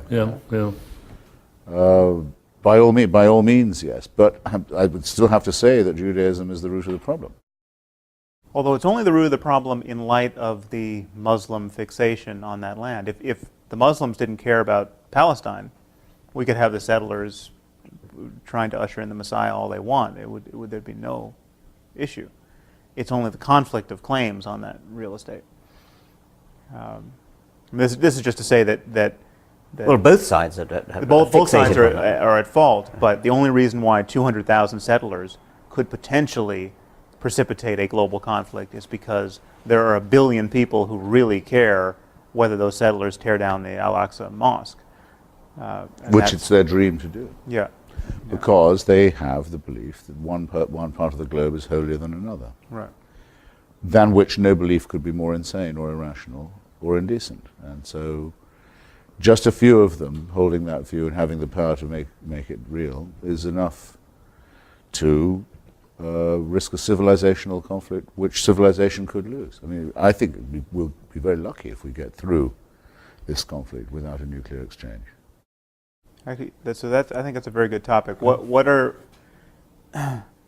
our most grandiose hopes and fears here? I mean, what do you think reasonably could be accomplished in the lifetime of our children? What do you think the stakes actually are? And how would you get there? Yeah, I mean, is there something we can engineer apart from just mere? Yes. We share an admiration for at least some of the aesthetic achievements of religion. Right.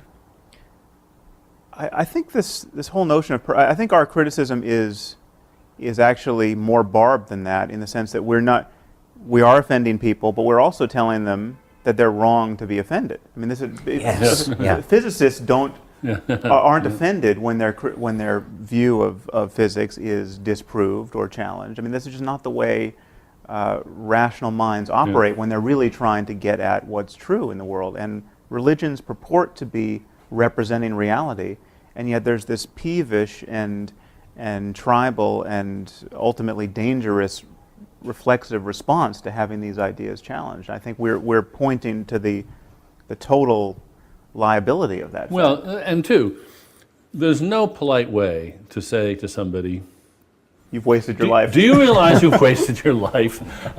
Do you realize that you've just devoted all your efforts and all your goods to a glorification of something which is just a myth? Or have you ever considered even if you say, have you even considered the possibility that maybe you've wasted your life on this? There's no inoffensive way of saying that, but we do have to say it because they should jolly well consider it. Same as we do about our own lives. Oh, absolutely. Yeah. Yes. Dan Barker's making a collection of clergymen who've lost their faith, but don't dare say so because it's their only living. It's the only thing they know what to do. I've heard from one of them at least. Have you? Yeah. Yes. I used to have this when I was younger in arguments with the members of the Communist Party. They sort of knew that it was all up with the Soviet Union. Many of them had suffered a lot and sacrificed a great deal and struggled manfully to keep what they thought was the great ideal alive. Their mainspring had broken, but they couldn't give it up because it would involve a similar concession. Right. But that certainly, if anyone said to me, how could you say that to them about the Soviet Union? Didn't you know you were going to really make them cry and hurt their feelings? I said, don't be ridiculous. Don't be absurd. But it's I find it, in many cases, almost an exactly analogous argument. When people tell me I'm being rude and vicious and terribly aggressive in a way that I should, I say, if I were saying these things about the pharmaceutical industry or the oil interests, would it be rude? Would it be off limits? No. Of course it wouldn't. Right. Well, I want religion to be treated just the way we treat the pharmaceuticals and the oil industry. I'm not against pharmaceutical companies. I'm against some of the things they do, but I just want to put religions on the same page with them. Including denying them tax exemption. Yeah. Yes. Yeah. And, or in the English case, state subsidy. I'm curious how religion acquired this charmed status that it has compared to any of these other things. I mean, somehow we've all bought into it, whether we're religious or not. It would be very improbable people would write poetry But like could that it be done in the to spirit please of reason? anyone. Well, I frankly think that's the only explanation. But in any case, what conclusion would you draw? I mean, if Donne's devotional poetry is wonderful, Yes. so what? I mean, it doesn't show that it represents truth in any sense. Not in the least. Well, my favourite devotional poem is Philip Larkin's Churchgoing, right? One of the best poems ever written. Right. It exactly expresses. I wish I had it here. Well, actually, I do have it here. If you like, I can read it. But I wouldn't trust anyone who believed any more or any less than Larkin does when he goes to a wayside Gothic church in the English countryside. Right. Who felt, I don't say believed, I shouldn't say believed, who felt any more than he does. He's an atheist. Or who felt any less, that there's something serious about this. All right, but And something written into the human personality and as well as the landscape. This but brings us back to your I don't see question. that this is. Of course, Anything other than it goes a without special saying, it says case nothing of- about the truth of religion. I don't think this is see how this is anything other than a special case.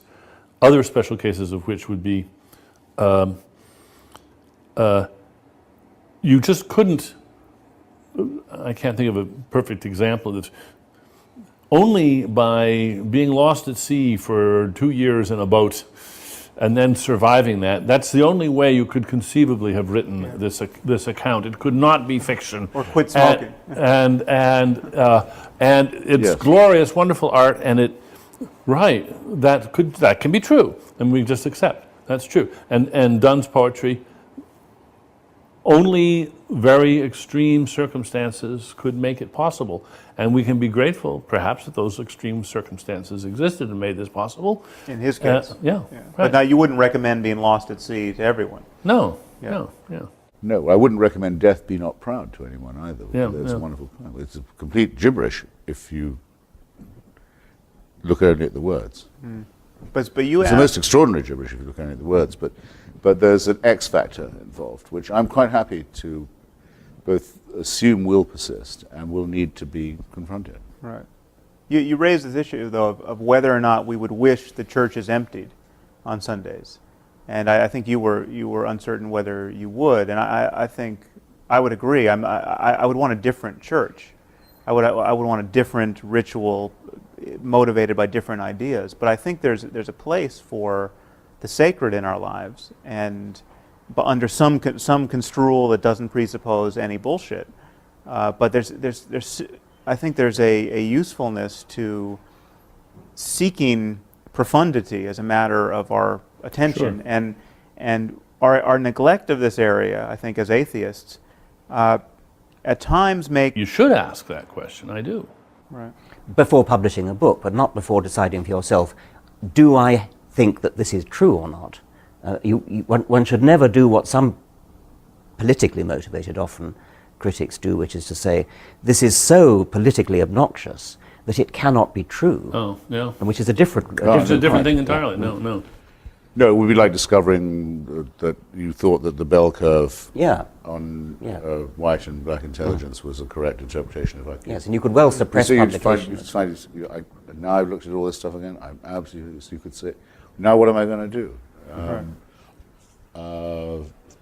Fortunately, these questions don't in fact present themselves in that way. I'll tell you one place where it's presented itself to me. This I think it was an op-ed in the LA Times. I could be mistaken, but someone argued that the reason why the Muslim population in the U.S. is not radicalized the way it is in Western Europe is largely the result of the fact that we honor faith so much in our discourse that they have not become, the community has not become as insular and as grievance-ridden as it As in Western Europe. as in Western Europe. Now, I don't know if this is true, but if it were true, that gave me a moment's pause. That would be of interest. James Wolfenson, of the later the World Bank, recently the negotiator on Gaza, says that he firmly believes that he had tremendous influence for good with the Muslim Brotherhood and Hamas because he was an Orthodox Jew. If so, I think it would be disgusting, I have to say. And he shouldn't have had the job in the first place, because we know one absolute thing for certain about that conflict, which is that it's been made infinitely worse by the monarchy. If it were only a national and territorial dispute, it would have been solved by now. So, but his self-satisfaction in saying so, even if it were true, would turn me even more against him.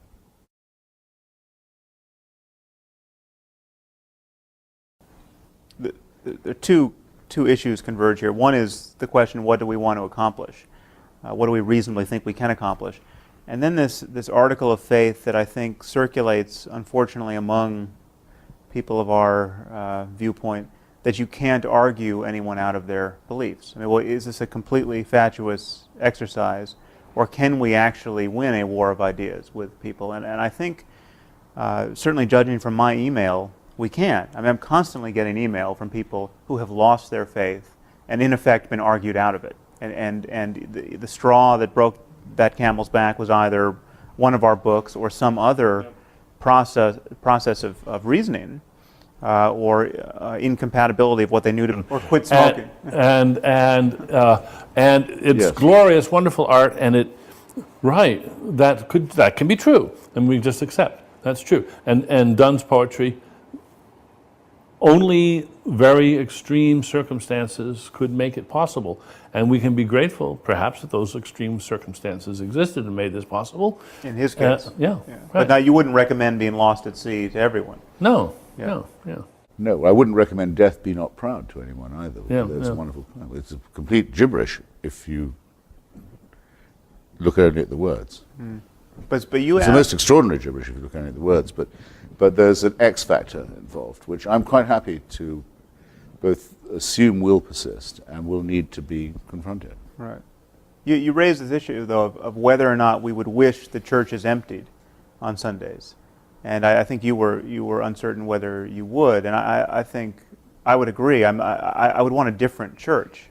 I would want a different ritual motivated by different ideas. But I think there's a place for the sacred in our lives, but under some construal that doesn't presuppose any bullshit.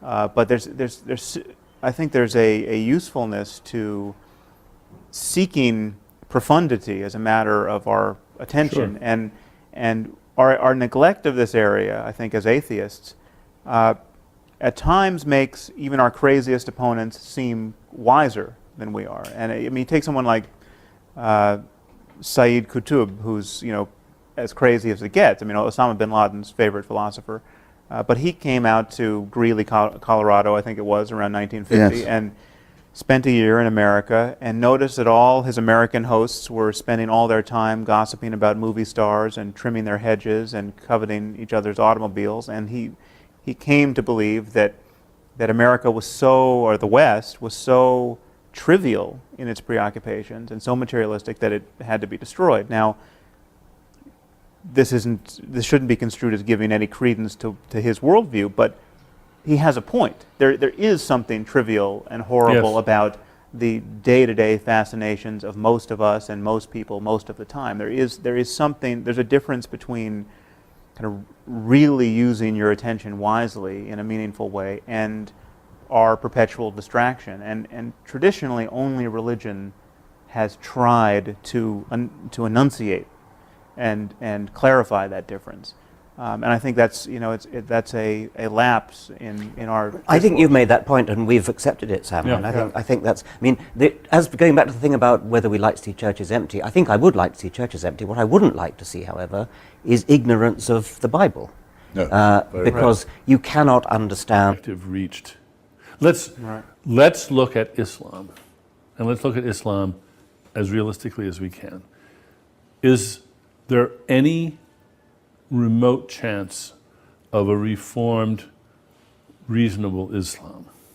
Well, isn't the present savage Islam actually rather recent? Isn't it the Wahhabi? You have to go back quite a ways, I think, to get Only up to a point. I mean, I think there's, and again, none of us are the, whether we're equipped to do it, we're not the most persuasive mouthpieces of this criticism. I mean, it takes someone like Ayaan Hirsi Ali or a Muslim scholar, someone like Ibn Waraq, to authentically criticize Islam and have it be heard by people, but especially the secular liberals of a sort who don't trust our take on this. But it seems to me you have different historical moments in the history of Islam that are distinct. One where Islam really has, you have some Muslim, you have a caliphate, or you have some Muslim country which has a reign of Islam and is unmolested, but for whatever period of time from the outside, and then Islam can be as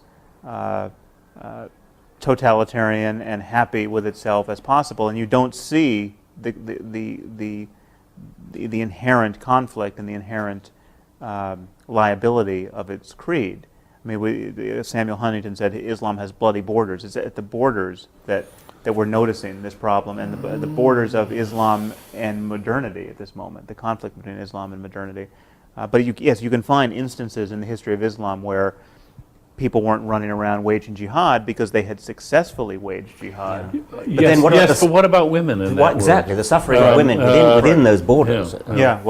Even in the best of times. But there's also there's obviously some kind of syncretism, and we know quite a lot now. There have been some wonderful books, Maria Monaco's book on Andalusia, for example, on periods where Islamic civilization was relatively at peace with its neighbors and doing a lot of work of its own on matters that were not jihadist. And I saw myself during the wars in post-Yugoslavia that the Bosnian Muslims behaved far better than the Christians, either Catholic or Orthodox, and were the victims of religious massacre and not the perpetrators of them, and were the ones who believed the most in multiculturalism. So it can happen. You could even meet people who said they were atheist Muslims or Muslim atheists, or Muslim secularists in Bosnia. In Sarajevo. You could, yeah, which is a technical impossibility. But the problem is this: whether we think, as I certainly we honor faith so much in our discourse that they have not become, the community has not become as insular and as grievance-ridden as in Western Europe. Now, I don't know if this is true, but if it were true, that gave me a moment's pause. That would be of interest. James Wolfenson, later the World Bank, recently the negotiator on Gaza, says that he firmly believes that he had tremendous influence for good with the Muslim Brotherhood and Hamas because he was an Orthodox Jew. If so, I think it would be disgusting, I have to say. And he shouldn't have had the job in the first place, because we know one absolute thing for certain about that conflict, which is that it's been made infinitely worse by the monarchy. If it were only a national and territorial dispute, it would have been solved by now. So, but his self-satisfaction in saying so, even if it were true, would turn me even more against him.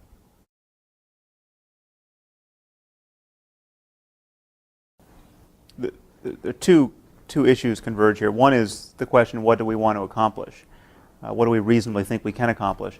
And then this article of faith that I think circulates, unfortunately, among people of our viewpoint, that you can't argue anyone out of their beliefs. I mean, well, is this a completely fatuous exercise, or can we actually win a war of ideas with people? And I think, certainly judging from my email, we can't. I mean, I'm constantly getting email from people who have lost their faith and in effect been argued out of it. And the straw that broke that camel's back was either one of our books or some other process of reasoning or incompatibility of what they knew to be true and what they were told by their faith, that I think we have to just highlight the fact that it's possible for people to be shown the contradictions and internal to their faith, or the contradiction between their faith and what we've come to know to be true about the universe, and they just, the process can take minutes or months or years, but they have to renounce their superstition in the face of what they now know to be true. I was having an argument with a very sophisticated biologist who's a brilliant expositor of evolution,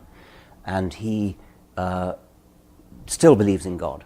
And I said, how can you, what's this all about? And he said, I accept all your rational arguments, however, it's faith. And then he said this very significant phrase to me, there's a reason that it's called faith. He said it very decisively, very almost aggressively. There's a reason that it's called faith. And that was to him the absolute knockdown clincher. You can't argue with it because it's faith. And he said it proudly and defiantly, rather than in any sort of